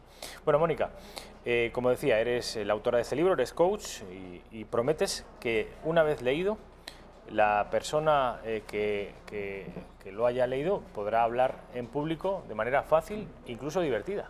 Bueno, es que debería ser así, no la tortura que nos decimos todos, que es cada vez que nos dicen, oye, tienes que presentar esto delante de tu departamento, en un proyecto, o cuando hay pues tantos proyectos empresariales, ¿no?, que tienen grandes ideas, y por supuesto eso no lo dije yo, lo dijo Aristóteles hace muchos años, 2300 años atrás. Claro, saber presentar la idea es tan importante como la propia idea. Tienes una idea genial, tienes un concepto de negocio que quieres compartir, pero si no lo sabes transmitir de una forma eficaz y eficiente, igual no consigues la inversión suficiente o no atraes a los clientes. Y yo lo que propongo es eso, que en vez de una tortura sea, ¿por qué no?, algo divertido, una fórmula incluso de atreverte, de subir tu propia autoestima, dando ese paso adelante y hablando en público. Así es. Yo creo, Mónica, que es un libro que a mí, en tanto que profesional de los medios, me puede interesar, a un político le puede interesar, pero, y eso es lo que creo que mucha gente está en ese error, mucha gente pensará que esto no va con ellos, porque yo no me enfrento, pensará mucha gente que nos esté viendo en estos momentos, a ningún momento en el que precise de técnicas de oratoria. ¿Se equivocan? Claro. Claro, claro que se equivocan, porque hablamos en público todo el tiempo. Hablamos en público en el cole de los niños cuando tenemos que defender con otros padres pues, cuál es nuestra óptica sobre quizá algún problema que esté pasando en la clase. Hablamos en público en cualquier aspecto en el trabajo para conseguir un trabajo. Y hablamos en público en una reunión de vecinos y ahí pues mucha gente se sentirá, ¿no?, más identificada. ¿Por qué no tener claves que faciliten este momento y que tú te sientas más cómodo, más cómoda y que desde luego logres tus objetivos? ¿En qué se diferencia? Bueno, en primer lugar, el método Bravo entiendo que hace honor a tu segundo apellido, ¿no? Pues hombre, he tenido la suerte de que Bravo, ¿verdad?, es esa expresión de júbilo de cuando algo te gusta. He tenido mucha suerte con eso. Y además es sinónimo de valentía y de coraje. Sí, sí que lo es. Yo tengo ahí la suerte de haber heredado eso pues a través de mi madre y a través de mi abuelo en su momento, claro que sí.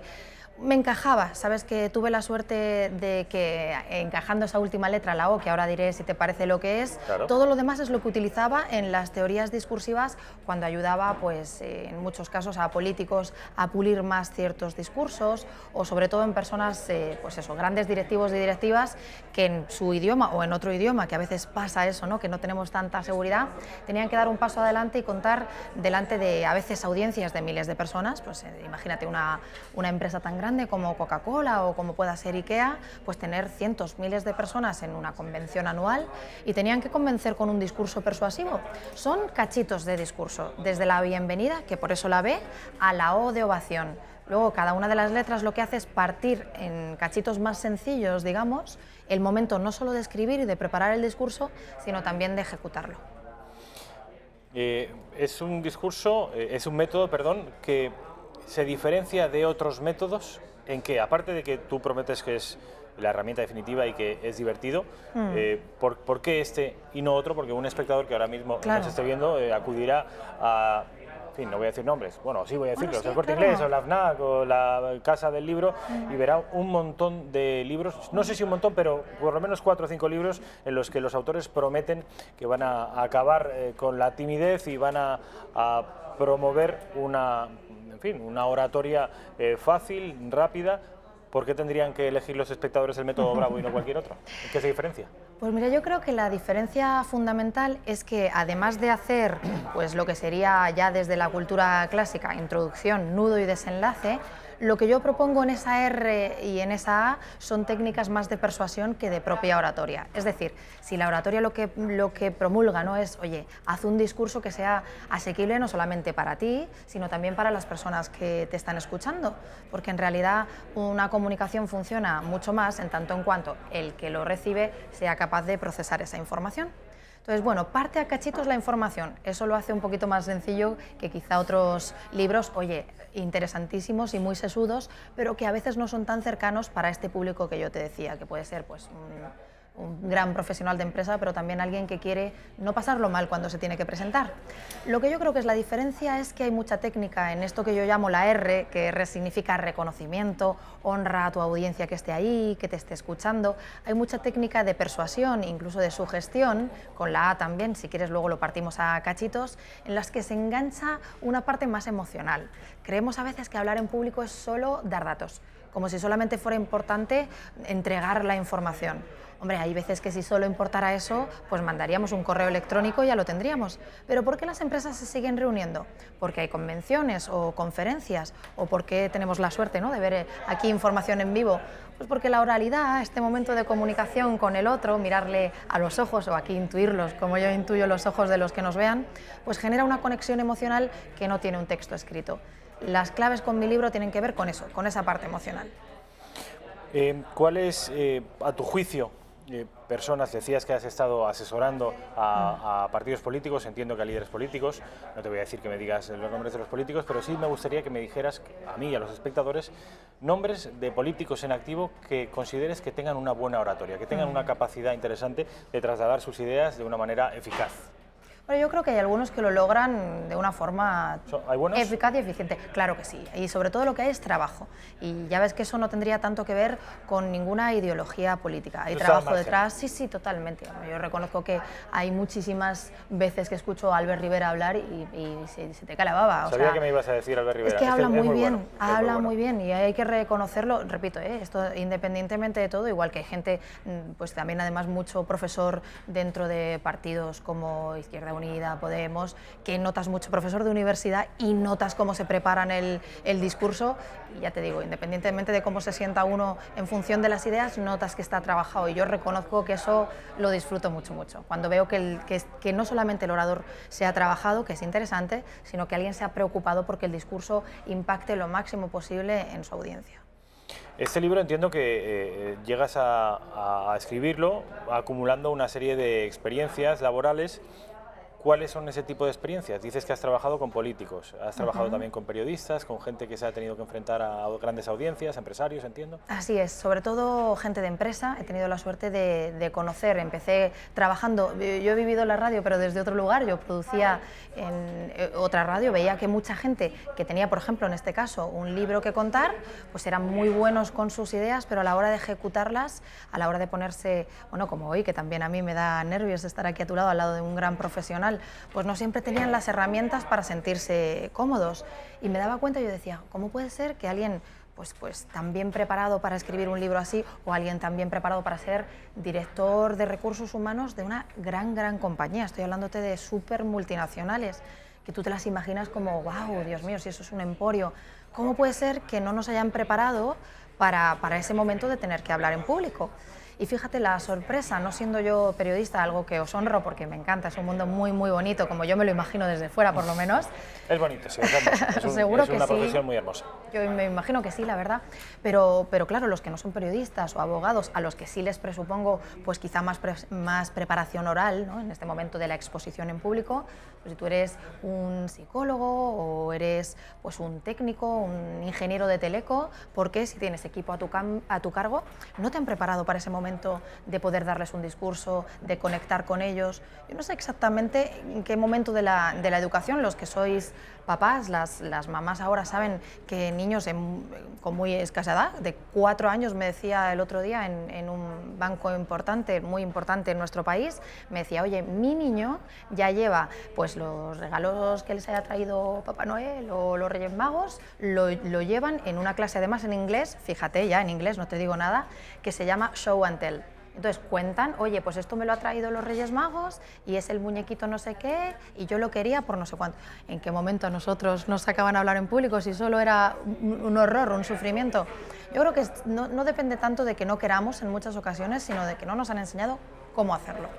Te iba a preguntar precisamente eso. Se supone que la educación en España tiene muchos problemas, tiene muchos déficits y uno de ellos es precisamente, sobre todo en comparación con la educación en otros países, principalmente anglosajones, es que no nos han preparado para escribir y comunicarnos oralmente, pero no para la comunicación oral, que parece que en otros países sí que sacan a los chavales desde bien jovencitos a desenvolverse en público y es una herramienta extraordinaria. Aquí tenemos ese déficit. Y lo premian fuera de nuestro país, sí. Pues ahora ya, yo diría que ahora no, porque Está claro, cambiando. como doy tanta clase, la verdad tengo la suerte de dar mucha formación en empresa, les pregunto. Claro, a ellos sí les puedo meter un poco el dedo en el ojo de cuándo a nosotros nos han enseñado estos. Pero ahora levantan la mano y lo que te dicen, a mis hijos sí, tienen clases de debate, equipos de debate, nosotros no nos han enseñado a argumentar, a contraargumentar. Yo creo que eso sí que está cambiando. Desde luego nosotros, o por lo menos yo, no lo he tenido. Y me han gustado las humanidades. Fíjate qué curioso, ¿no? Y qué pasión ha sido la tuya querer dedicarte al mundo del periodismo y de la comunicación, cuando en realidad lo que nos obligaban a estar en clase es pues, a responder nuestros conocimientos por escrito. Algún profe por ahí había que te hacía un examen oral. Loco, algún friki, pero que luego hemos agradecido de mucho. Muchos. Sí, pero ojalá hubieran no sido habitual. todos como ese friki, efectivamente. No era habitual. ¿Qué parte de un buen orador es talento y qué parte formación? ¿O qué parte es inspiración y qué parte es sudoración? Muy buena, y además, de verdad, ¿no? Un buen discurso, un discurso sesudo, se suda, ¿no? Como decimos en clase. Esa también es buena, sí. Yo creo que tener un punto de extraversión, que te guste hablar delante de una audiencia, que no te dé un corte a priori terrible, claro que es una ventaja, ¿no? Yo reconozco que siempre me ha gustado cantar, canto así para el grupo de amigos, no una cuestión para poder hacerse famosa, ¿no? pero sí me ha gustado acercarme a la audiencia, no me ha molestado. Ahora bien, lo que sí te puedo asegurar es que lo bonito, no solamente del libro, sino de la profesión, que es mi vocación total, que es ayudar a que otras personas hablen en público, se trabaja. Se trabaja el propio orador, se trabaja cómo controlamos nuestro propio cuerpo, las inflexiones de nuestra voz, y desde luego lo que se trabaja, porque aquí esta premisa sí que la tengo súper clara, es que hablar en público implica una sola cosa, y es pensar bien en privado. Esto se trabaja un discurso, pues como te decía, ¿no? Para mí una de las claves que es la B, la bienvenida, si es el momento en que más tensión va a haber y es el momento en el que más te atiende la audiencia porque acaba de salir alguien nuevo pues a ese espacio, al escenario, vamos a llamar escenario, poder hablar delante de con micrófono o donde fuere. Donde sea. ¿Cómo puede ser que el momento donde más me atienden sea, lamentablemente, en el que más nervioso estoy y sea donde peor lo ejecuto? Bueno, pues eso es lo que yo enseño a hacer de una forma agradable en la B de bienvenida. Vamos a romper a cachitos, como tú decías antes, ese acrónimo, ese bravo, pero antes me gustaría insistir en este porcentaje, porque a mí el talento, sea en cuanto a oratoria, sea deporte, sea escribir, sea pintar, sea lo que fuere, es algo que me parece mágico del ser humano, y que en tanto que es inasible, que es intangible, me parece, como digo, casi obra de las meigas. Tú te habrás encontrado, Mónica, en muchos casos, que con un par de horas, o 3, o 4, o 5, a un hombre o una mujer le sobra y le basta, porque viene con un talento innato increíble de casa, y gente que le cuesta muchísimo más. Son mismos seres humanos, con misma formación, con misma edad. Esto es cuestión de talento también. O sea, hay un porcentaje. Desde luego, pero ¿sabes qué puede ser también? Y eso lo comparto por si hay alguien que lo está viendo ahora o lo escucha y dice, puede haber sido alguien con el mismo talento. Imaginémonos que esas dos personas de las que tú hablabas tienen las mismas cualidades, mismo talento, oye, geniales ambos, pero uno de ellos sale una vez a hablar en público y tiene un pinchazo. Este momento se queda en blanco, lo pasa fatal, empieza a sudar, se encuentra terrible. Si graba profundamente una mala experiencia, te condiciona. Puede condicionar y puede que haya más horas de trabajo. Lo que sí me ha sucedido, salvo alguna patología que la verdad yo no lo he encontrado, ya sería campo de otro profesional, yo no soy psicóloga, pero lo que sí me ha sucedido es que con trabajo, la gente que decía no hablar bien, aunque tenía mucho miedo en un discurso en un momento determinado, incluso por haciéndolo bien en castellano, por tenerlo que hacer en otro idioma, que no se sentía pues, tan confiado, tan confiada, el trabajo se notaba y luego es muy premiado. Como es algo que a todos nos da corte, cuando otro se enfrenta y lo hace bien, no nos cuesta nada decir, ¡jo, qué bien lo has hecho! Has estado estupenda o estupendo, qué maravilla de discurso. Qué gratificante además es eso, cuando a uno le reconocen su trabajo. Dices, Mónica, que consigues que las personas con las que tú trabajas pierdan en su mayoría el miedo, pero consigues la siguiente, entiendo que también, porque, y eso es algo que nos ocurre a muchos profesionales de la comunicación, que no solo se pierde el miedo, sino que encuentras en la comunicación un elemento de atracción y seductor. Es decir, claro.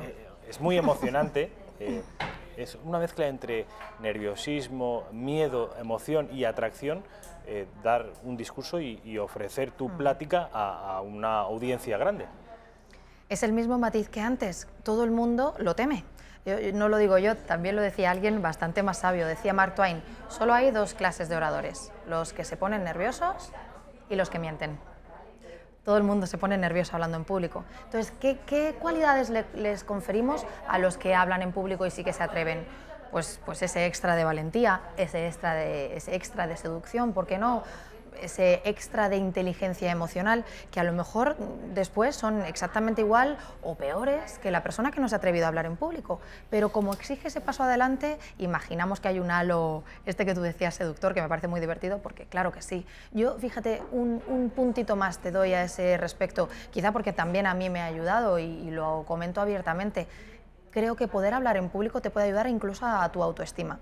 Aunque no te vayas a dedicar a dar conferencias por ahí y tal, a confiar más en ti, no solamente ya a la hora de hablar en público, desde luego que se va a notar el trabajo, sino incluso a la hora de ejecutar tu trabajo como informático, me lo invento. ¿Por qué no sentirte un poco más fuerte si te has atrevido en otro foro a hablar de lo que sea, quizá en un aspecto más profesional, o hablar de tus hobbies? ¿Por qué no? Vamos ahora sí a nombre del método, Método Bravo, que además coincide con el segundo apellido de Mónica Galán, sirve también y opera como acrónimo. Cada una de las palabras, de las letras, por mejor decir, tiene un sentido y un significado en sí mismo. En eso consiste el método. Vamos por partes, si te parece. Vamos a hacerlo a cachitos, como tú dices. Bravo, la B. La B es la bienvenida, y esto lo decíamos antes, es el momento, todos tenemos en la cabeza, ¿verdad?, el teatro clásico, pues introducción, nudo o cuerpo lo llamaban también según, y desenlace. Pues la B es la introducción pura y dura, los primeros instantes en los que tú vas a estar de cara a la audiencia. Sucede esto que te decía. ¿Es lo más importante? ¿Es el momento más importante? Es que es el momento en el que te juegas y es el tamiz que va a marcar la diferencia. Digamos, a partir de ese filtro, si les has gustado en el inicio, puede que, como nos gusta tener la razón, digan, ¿ves? Este es el que a mí me gustaba, fíjate qué bien lo está haciendo. O si al principio, precisamente porque los nervios no nos ayudan, él o ella no lo ejecutará bien, como el cerebro quiere tener razón, dice, ya decía yo que no lo iba a hacer tan bien, ¿no? ¿Qué sucede? Por una cuestión simplemente de tiempo de atención, cuando alguien sale a hablar en público hay mucha atención en el comienzo. Lamentablemente es el momento de más nervios y te pongo una tercera derivada, es lo que menos se preparan. Entonces la gente sale a hablar en público diciendo algo como claro, bueno, pues, un poco, todo lenguaje dubitativo, en vez de tener muy clara, que este ya sería un truco que les ofrecemos a todos los que nos vean hoy, que es tener muy bien preparada, casi en proporción 80-20, mira qué barbaridad te digo. Luego hay que perfilar por el resto del discurso, claro que tiene que ser bueno, pero esa preparación de repetirlo, pues quizás sí sea ese Pareto 80-20, repetir infinitamente de una forma impactante la bienvenida. Yo propongo muchas en el libro, pero por darte una ahora mismo a ti, por ejemplo, abrir hablando en titulares, que esto los periodistas lo hacéis muy bien, abrir diciendo esa gran frase que es sobre la que después se desarrollará el discurso. Por ejemplo, el 83% de las personas tienen miedo a hablar en público. Y ahí, bla, bla, bla, bla. Ese sería el titular con el que yo podría salir. Claro, imagínate todo lo que yo he preparado frente al espejo o con otra persona, esa frase repetida un montón de veces. Eso es la bienvenida y la importancia es configurarla y sentirse súper cómodo con cuál es el diseño y cuál es la ejecución. Esto con respecto a la B, que ya han visto ustedes que Mónica Galán le da una importancia extraordinaria hasta el punto de dedicar, luego lo se matizaría, pero vamos, el 80% de las energías a ese inicio, a esa presentación. Con respecto a la segunda letra, la R. La R es reconocimiento. Cada uno de los aspectos del libro, me salgo un momentín ahora de las 5 letras, cada uno de los aspectos del libro todo el tiempo redundan en 3 vértices. Uno sería el propio discurso, es decir, escribir el discurso, la temática. Otro en sí es el acercamiento a la audiencia y otro es el trabajo como oradores y oradoras. Pero fíjate, en cuanto al reconocimiento, lo que me gustaría transmitir en estos minutitos que tengo, gracias a la oportunidad que me das, es, oye, fíjate, todos tenemos, lo que más nos falta es tiempo. Nos gustaría tener más tiempo para estar con la familia, con los amigos, con los hijos, los padres, lo que sea. Que alguien te esté escuchando tiene un coste de oportunidad grandísimo. Que las personas que nos escuchan ahora mismo estén atendiéndonos de verdad implica dejar de atender sus cosas, que son más importantes que cualquier otras para ellos, desde luego. Entonces, yo lo que propongo es que de una forma sutil, sin dar las gracias al principio y al final, que está un poquito más visto, y yo digo muchas veces eso de si eres uno más, eres uno menos, pues utilizar el momento del reconocimiento, después de esa bomba inicial que yo proponía en la B, para darle las gracias a la audiencia. A lo mejor frenar y decir de una forma sutil, antes de nada me gustaría agradecer vuestra presencia aquí o darle las gracias al equipo. Pues antes de comenzar con lo que quiero contaros, me gustaría honrar el trabajo que habéis estado haciendo hasta el momento. De alguna forma eso satisface, ¿verdad?, al que escucha, y si te das cuenta lo hacen... de tu parte, quizá. Claro, se llamaba antiguamente captatio benevolentia, pero mira, lo hacen todos los cantantes de todos los países cada vez que vienen a visitarnos, por ejemplo aquí a Madrid, ¿no? Viene U2 y lo primero que dijo el otro día en el We Think Center es buenas noches Madrid, con un español de aquellas, ¿no? Pero que ya nos ha ganado. Claro, y tú dices, pero si yo he nacido en Burgos, Dios mío, pero da igual, porque te ha saludado y esa noche tú le has visto en esa ciudad, ¿no? Entonces, la R es reconocimiento y se trata de honrar el esfuerzo de la audiencia cuando nos escucha y conseguir, por tanto, al darles las gracias, que te atiendan más. La A de autoridad. Bueno, yo creo que hay que volverse una autoridad en lo que uno habla. Si yo he sido, la verdad, con suerte, capaz de escribir este libro, es porque he tenido a la vez la suerte de formarme ampliamente antes del libro. yo creo que no me definiría, no tengo, vamos, no me atrevería en 100 vidas a decir que tengo autoridad, ¿no? Estoy hablando ahora mismo con un profesional de la comunicación, pero sí por lo menos que le he dedicado las suficientes horas como para que mi criterio pues esté algo pulido. Pero fíjate, autoridad también me refiero a la hora de hablar en público, lo que más trabajo en la A es lo que te da autoridad o te la quita, que en este caso es más el cuerpo y la voz, lo que tú bien sabes que se denomina lenguaje no verbal, o te da autoridad y parece que uno está más seguro, o imposta esa seguridad. Yo, claro, ahora estoy más nerviosa de lo que espero que se note. ¿Cómo lo hago? Pues intento moverme despacito, intento controlar el volumen de mi voz. Poco a poco, en algo que yo llamo el círculo virtuoso, que de vicioso pues ya lo hemos escuchado otras veces, voy proyectando una seguridad y la voy ganando y la voy proyectando. Te retroalimentas. Exacto, pero de una forma positiva esta vez. Sí. Y entonces en la A cuento trucos, voy a decir claves porque lo de truco en realidad no vibra mucho conmigo, aunque sé que atrae, pero claves desde el cuerpo y la voz, es decir, desde los dos parámetros del lenguaje no verbal para acercarse con más seguridad, con más aplomo a la audiencia. Esa es la A de autoridad. Qué interesante. Yo creo que incluso la V y la O se podría prescindir y ya a uno le saldría un discurso fantástico.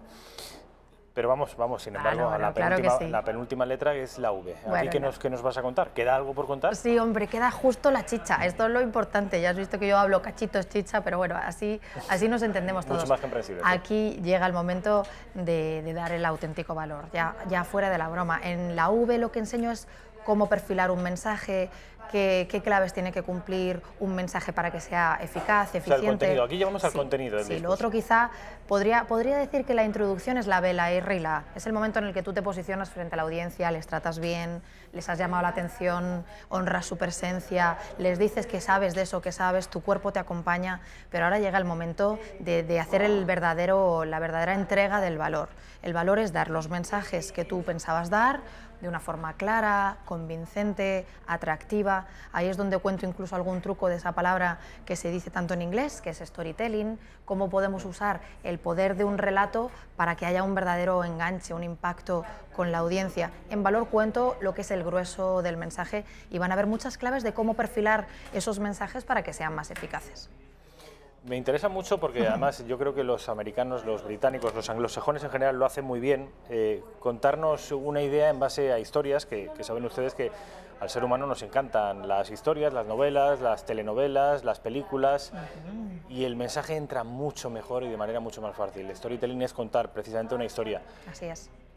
¿Esto tú le das también importancia? Oh, por supuesto. Doy, de hecho, parámetros de lo que se llama ahora storytelling. Es verdad que a veces no queremos utilizar anglicismos, yo el primero, pero se ha apoderado. En español? Bueno, el arte de contar historias es storytelling, relatos, si quieres, así, en resumen, un relato. Un relato funciona. Somos seres gregarios, hemos aprendido en grupo a través de las historias. Si te acuerdas, en el cole aprendíamos muchísimas claves de valores, incluso metidos en esos cuentos, ¿no? Que tenían después ese aprendizaje más o menos oculto, ¿verdad? A veces era muy evidente y otras con los años aprendes a entender cuentos que te contaban de pequeño. Dices aquí, Mónica, precisamente en este aspecto de los relatos, del storytelling, si deseamos adentrarnos en el fabuloso país del storytelling, lo primero que se impone es saber ubicarlo en el mapa, pero no hallarás la asombrosa tierra de las historias en un mapa actual, porque storytelling es, ante todo, el país del érase una vez, de los cuentos a los que te referías. Exacto. Tengo alma de poetisa, lo que pasa es que no he sabido yo desarrollar eso y he hecho lo que he podido en prosa, ¿no? Pero está muy bien, está muy bien. Bueno, sí, a mí me enamoran los cuentos, me sigue fascinando. Yo no soy mamá, pero soy la orgullosa tía de 3 sobrinos maravillosos y reconozco que para mí el momento verles aprender y haberles visto leer cuentos, y yo a mí misma, que me recuerdo como una gran lectora, ahora en los tiempos de hoy me cuesta más a veces encontrar la calma mental. Pero creo que se aprende mucho a través del poder de las historias. Hoy, piénsalo, los grandes CEOs, las CEOs de nuestro país, no solamente hablan de datos, eso quizá lo hacen en otros momentos, pero cuando hablan en una convención, en una reunión con todos los empleados, también les interesa a la gente que lo escucha no solamente el propio dato, que para eso ya pues, se pasan informes maravillosos, sino saber el relato de esa persona que ha podido en situaciones cambiar la compañía o conseguir que una compañía esté en bolsa o salga de bolsa. Todos estos movimientos de las grandes corporaciones que se entienden mejor a través de un relato, no solamente de este Érase una vez, sino, pues, ¿qué te digo yo? Hablar de un Telepizza hace 20 años, perdón por pronunciarlo, cualquier otra gran compañía, como es este caso, grandes compañías que todos conocemos, pues no estaban en el mismo lugar hace 10, 15 años que ahora, ¿no? O una compañía que lleve 5 años de vida y que hable de lo difícil seguramente que fueron los inicios y cómo están sobreviviendo ahora. Así que eso pasa en la V. ¿Y qué la O? Entiendo que es el cierre, la despedida. La O es el cierre. Fíjate que en las letras de Bravo me encajaba todo y la O yo decía, Dios mío, ¿cómo le doy yo un fin? Pero me parece algo aspiracional soñar con la ovación, ¿no? Entonces le doy esa vuelta de tuerca para esperar, pues hombre, en un plano deseable incluso un aplauso. Cuando uno sabe cómo cerrar, y los que lean el libro lo van a encontrar, parece que el pequeño aplauso, por lo menos mirar a la persona y agradecer que lo haya contado, es que es casi imposible no hacerlo. Hay una frase que me encanta de una charla que vi hace un tiempo, de una persona que estaba involucrada en una revolución, en una revuelta en un momento determinado, y tras los años sale en público y dice: mi mensaje es que el poder de la gente es mayor que la gente en el poder. Muchas gracias. Jo, después de una frase como esa, aunque no esté visto, ¿no? Aunque no esté bien visto aplaudir, es que no puedes evitar conmoverte. Bueno, pues doy algunas claves para que puedan cerrar. Eso es un broche de oro, es un cierre. Es que después de eso, ¿qué haces? Es como tomar un postre muy rico y una infusión muy rica y después que alguien te diga, ¿quieres unas patatas fritas? No, hombre, no. Con todo lo que hemos comido tan rico, ahora me he comido este bombón, ¿cómo voy a poner patatas fritas, por ricas que sean también? Son para otro momento. Eso es un cierre para que toda la audiencia entienda que se ha terminado. Es muy importante, ¿no?, el cierre. Sí, porque fíjate, si yo tengo especial pasión por el principio y me pillabas ahí muy bien, es verdad que lo que se ha medido, porque ahora la ciencia también nos ayuda a refrendar los estudios de oratoria antigua, la ciencia lo que nos demuestra es que hay mucha atención en el principio y mucha atención en el final. Y justo lo que no se prepara la gente, porque claro, la gente preparamos el medio, que es donde dices, jo, aquí es donde voy a dar mi gran mensaje. No preparamos el inicio y encima estamos más nerviosos, y no preparamos el final porque ya lo que queremos es marcharnos, que se termine. Y el final lo recuerda la audiencia de una forma natural, porque es el último contacto que hayan tenido contigo en esa ocasión. Hay que mimarlo de una forma especial y, ¿por qué no?, buscar una ovación.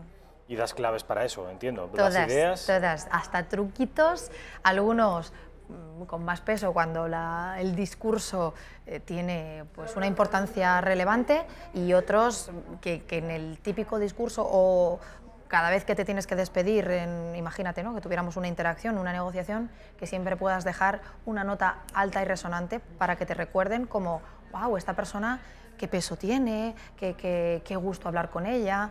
Claro, no leen, ha hecho una ovación muy buena, lo que entienden es, ¿me ha gustado o no me ha gustado?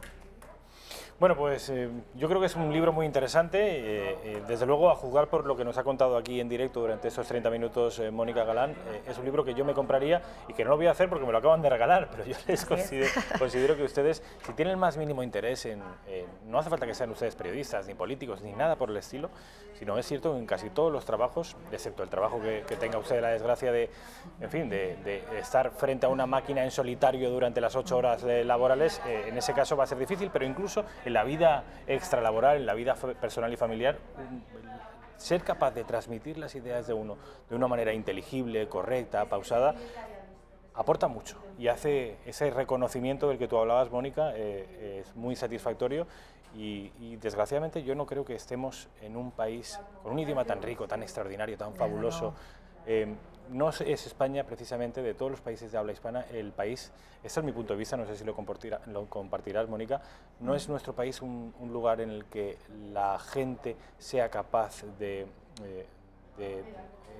hacer grandes discursos, ni siquiera de comunicarse de una manera particularmente brillante. Uno escucha a colombianos, argentinos, yo tengo amigos argentinos, y la riqueza léxica, la manera de estructurar las palabras y las frases es mucho más rica que la nuestra. Sí, y eso nos obnubila y nos atrae. Es posible que sea una persona, en fin, no más brillante que nosotros, pero solo por su capacidad de oratoria, yo creo que es tan atractivo, tan seductor escuchar a una persona que habla bien. Genera ese efecto que se llama halo. Y bueno, yo sí te traigo algo esperanzador. Algo está cambiando. Yo hoy aquí en Primicia, este espacio que has abierto y que has compartido conmigo, pues estoy en quinta edición, un libro sobre cómo hablar en público. Quinta edición, una editorial, el sello Alienta dentro de Planeta, de una persona relativamente desconocida, porque soy una profe sobre todo, pues eso yo creo, o al menos intento o espero... Estás poniendo tu granito de arena. Ya no solo eso, que lo hago con mucha ilusión y con vocación, pero creo que está cambiando. O sea, que si lo compran no es para hacerme ningún favor, desde luego, si no me conocen, sino porque ellos, ellas, tienen la necesidad. ¿Dices que es la quinta edición? Quinta edición. Yo te he traído de regalo la cuarta porque acaba de salir esta misma mañana. Así que pues estoy antes del año celebrando una quinta edición. Enhorabuena, Mónica, porque Muchas sabes gracias. perfectamente que en la industria editorial de nuestro país y de Europa y el mundo en general, esto no es nada habitual. No lo es. Algo así has tenido que hacer bien. Me siento afortunada. De verdad, gracias. Gracias de corazón. Método Bravo, ya saben ustedes, editorial Alienta, muy interesante. Yo, desde luego, me quedo con esto y te prometo que lo voy a leer. Gracias. Publicidad, y a la vuelta estamos con nuestros compañeros Pepe García Saavedra, Sandra Toro Gil, periodistas con los que vamos a acabar de abordar la actualidad y si en los últimos minutos se ha producido alguna novedad con respecto a la manifestación del próximo domingo, no les quepa duda que nos lo van a contar eso, Pepe y Sandra, a la vuelta de Publi.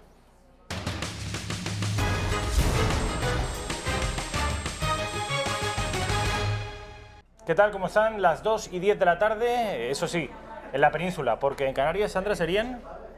La 1:10. La 1:10, la cosa solo 3 segundos, se nota que es... Como en Portugal, ¿no? Ya estamos, ya empezamos. Saben ustedes que Sandra Toro Gil es extremeña de Olivenza, que saben ustedes que No, de está Olivenza no, perdona, de muy, Táliga. muy cerquita de Olivenza. Táliga está muy cerquita. ¿A cuánto tiempo está de Olivenza? A 20 minutos. 20. 15 minutos. 15 minutos ya serán 10, creo yo. Sea como fuere, saben ustedes que en esa zona de España, en Extremadura, a la frontera entre España y Portugal no le llaman frontera, le llaman la raya, ¿no? Sí, Rafa, pero vamos a ver, aquí hemos venido a hablar de Táliga. A mí siempre me gusta, no sé si has visto antes al primer invitado que se llama Roberto Hernández Granda. ¿Te suena un pueblo que se llama Granda? Sí, claro.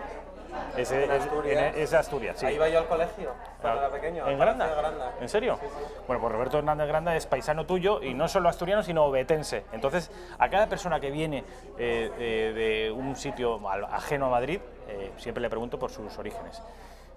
Oviedo, Oviedo, Extremadura... He nacido en México, yo tengo ahí... Bueno, es que tantísimos mexicanos y gallegos que han nacido, que tienen abuelos en Hispanoamérica, que es habitual. De hecho, no en vano, a los españoles se nos conoce en Hispanoamérica como gallegos. Se coge la parte por el todo por la parte. Bueno, el otro día estaba escuchando, un inciso muy rápido, sí. El otro día estaba escuchando yo a un grupo feminista que a partir de ahora habría que llamar a la patria matria.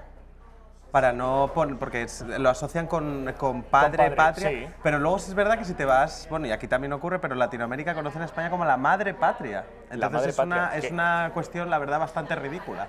Pero bueno. Patria viene de padre, igual que nación viene de nacer. Los padres, todo tiene que ver con la familia. Nación de nacer, patria de padre, madre patria de padre y madre, papá y mamá. Bueno, como decía, ya los conocen a mis compañeros, periodistas como yo, o yo como ellos, Sandra y Pepe. Quiero que me contéis cómo, en primer lugar, si vais a acudir a la manifestación del próximo día. El próximo día, que es el domingo. Sí. Yo no puedo. Tengo que estudiar. ¿Tienes que estudiar? Sí. Tú sí que vas a acudir, ¿no, Sandra? No, yo no voy a acudir, pero porque voy a estar cubriéndolo para la web. Tengo que trabajar. Perfecto.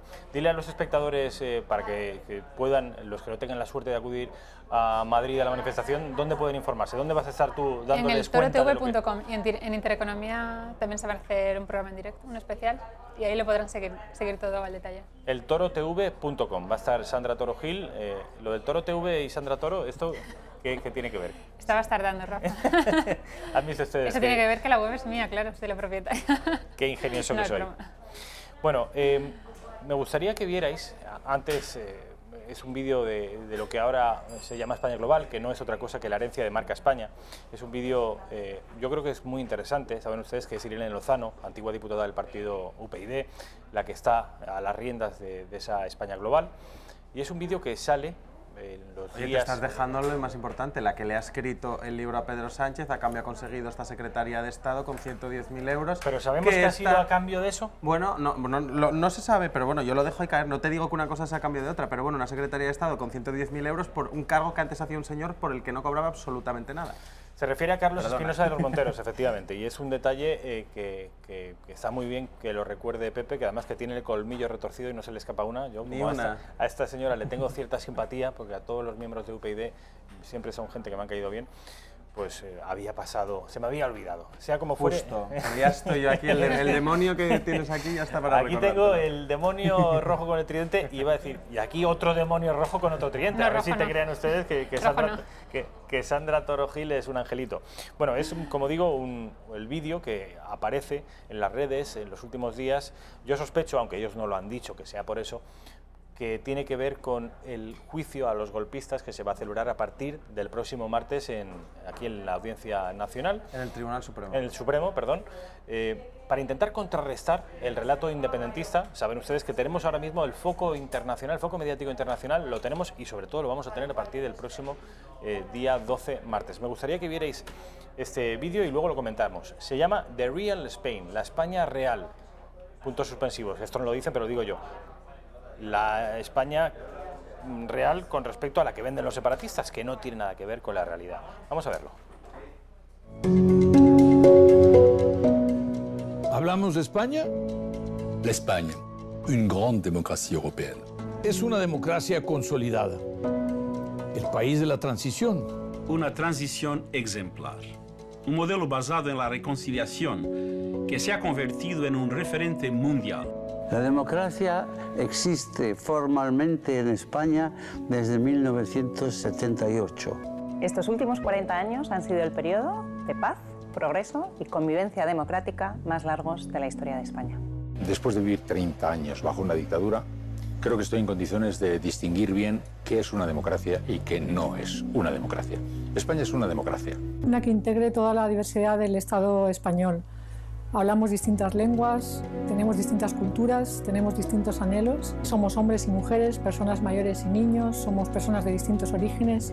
España es inclusión, España es diversidad, España es progreso. Según la OCDE, España está al nivel de los países más abiertos y desarrollados del mundo. Bienvenue a cette grande démocratie européenne. Según la revista The Economist, solo hay 19 democracias plenas en el mundo. España es una de ellas. ¿Cómo es eso que dijo alguien una vez? No dejes que la verdad te estropee un buen titular. Pues ese alguien se equivocaba. No hay nada tan valioso como la verdad. This is the real Spain. This is the real Spain. Esta es la España de verdad. Esta es la España de verdad. This is the real Spain. This is the real Spain. This is the real Spain.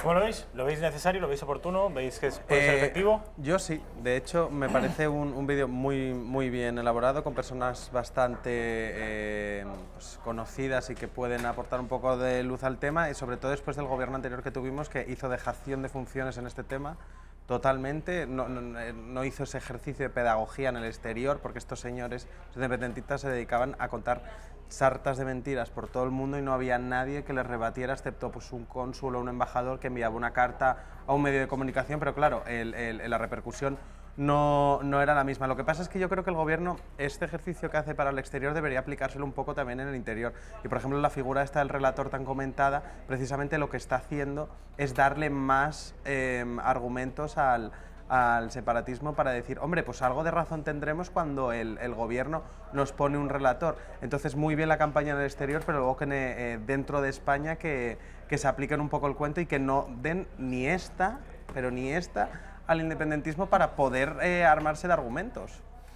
Es decir, que ves una incoherencia. El libro te parece bien, pero deberían ser coherentes y no buscar intermediadores entre el Estado y una parte del Estado. Vamos a ver una cosa. Yo estaba viendo esta mañana a Adriana Lastra hablar de la manifestación del domingo como si fuera... ¿Tu paisana? Sí, como si fuera a ir ahí el reino facha mayor de España.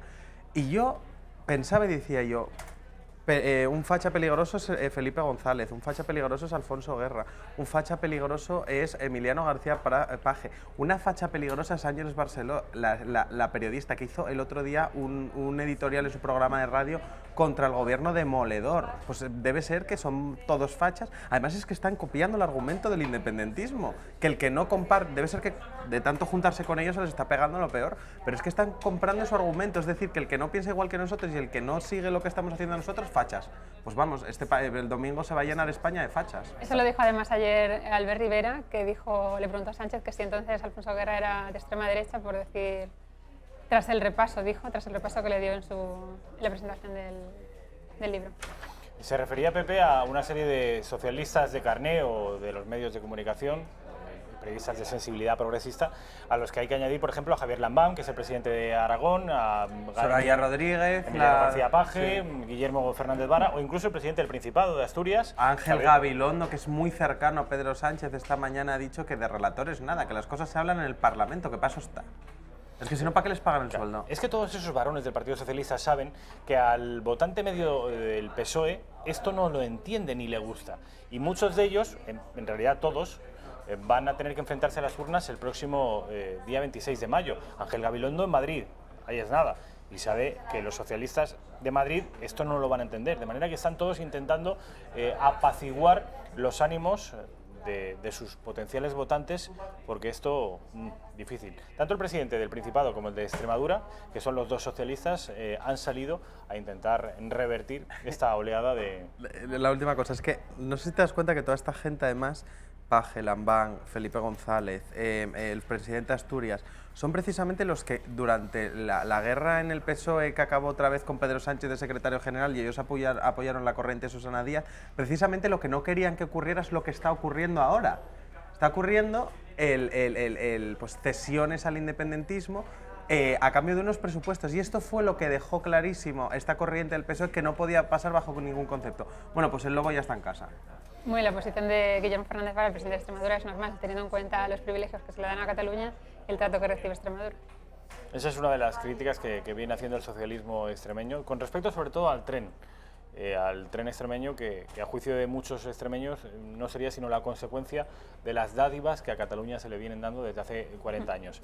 Tenemos una última hora, y es que Dolors Montserrat, que es una de las portavoces del Partido Popular en las Cortes, ha hablado una vez más de ese presunto negociador y dice que sí, que hay una figura que conecta a Pedro Sánchez con los españoles, se llama urnas.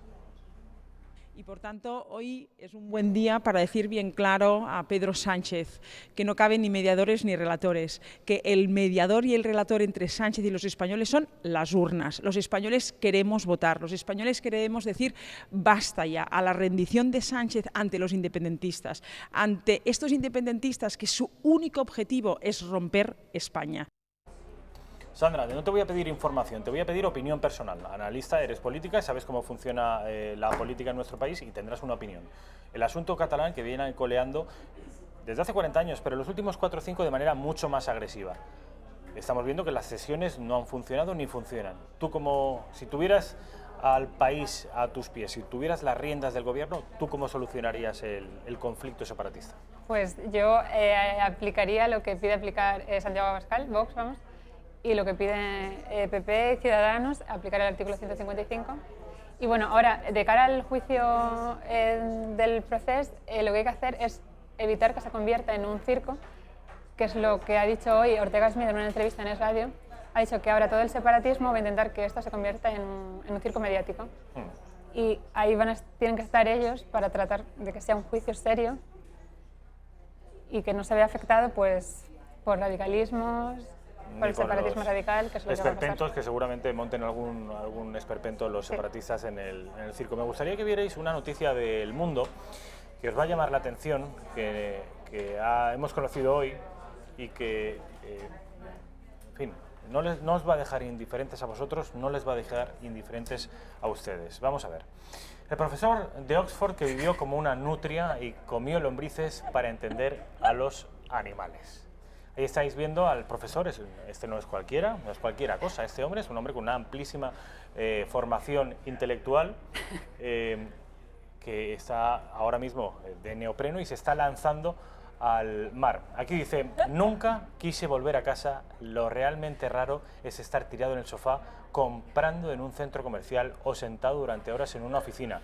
Ahí está, él adopta las formas de la nutria, adopta diferentes formas animales para conocer mejor el reino animal. Vamos a ver la siguiente foto.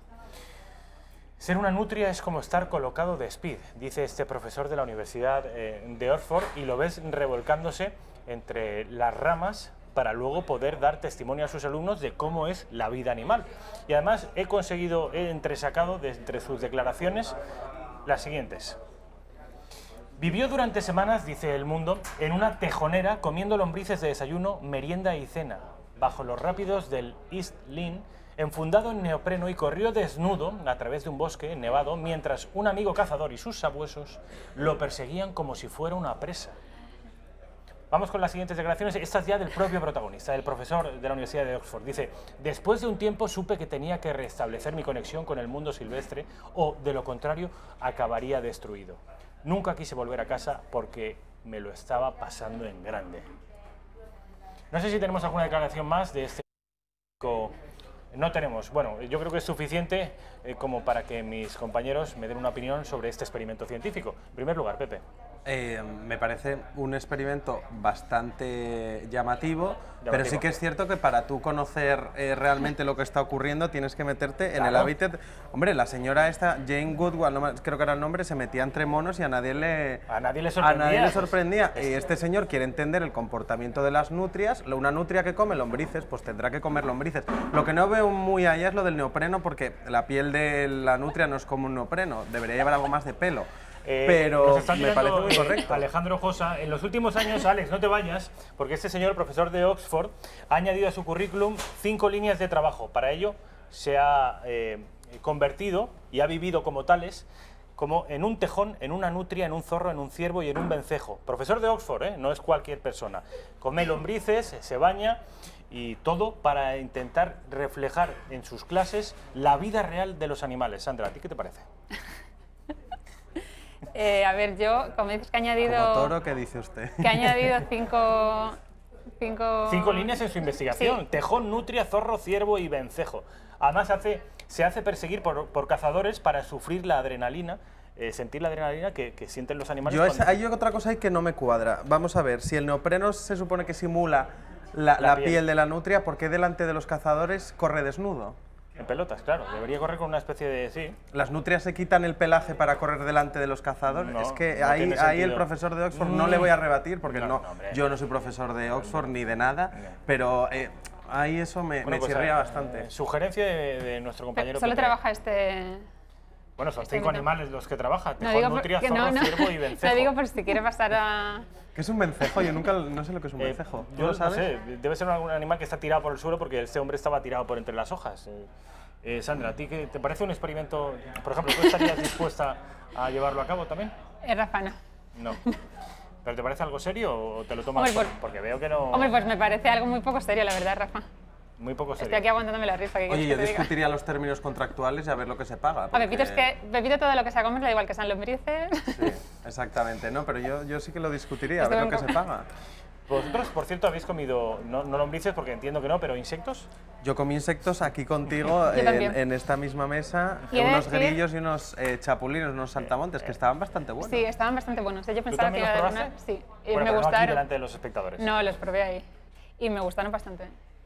Qué asco, desde luego. No, sabía pipas, lo que pasa que ya el tercero sabía pipas revenidas. Sí. Ya el tercero. Hay que comer de todo, Rafa. Bueno, pues que sepan ustedes que mi compañera Sandra Toro va a estar informándoles puntualmente de lo que ocurra el domingo a partir de las 11. ¿Es a las 11 de la mañana? Sí, la manifestación es a las 12. La manifestación es a las 12, pero a partir de las 11 ya tendremos la previa en el Toro TV, ¿no? Sí. Y en Intereconomía, en directo. Y en Intereconomía, en nuestra televisión, en directo. Sépanlo ustedes, y si ustedes viven fuera de Madrid y no pueden venir, que sepan que van a estar puntualmente informados por nuestra cadena. ¿Puedo decir una última cosa? Una última cosa, pero nos queda 50 segundos. ¿Que ha aprobado el carnet? Hombre... Que dijiste que lo tenía que contar aquí. Sí. Además nos dijo que iba a presentarse, pues lo ha aprobado, efectivamente. Pero bien aprobado por los pueblos. No, eso no se sabe, ¿no? Sí lo sé, claro. Bien aprobado, sí. Sandra Toro, eres una crack. Has tenido que necesitar 14 intentos, pero al final lo has conseguido. Mil gracias, buen fin de semana. Pepe García Saavedra, mil gracias, buen fin de semana. Igualmente. Les dejo con la programación de Intereconomía y que sepan que a las 18:30, 6:30, mi compañero Javier Torres les mantendrá también puntualmente informados en un programa quizá no tan interesante como este, pero que no les dejo de recomendar a partir de las 6:30. Pasen un buen fin de semana.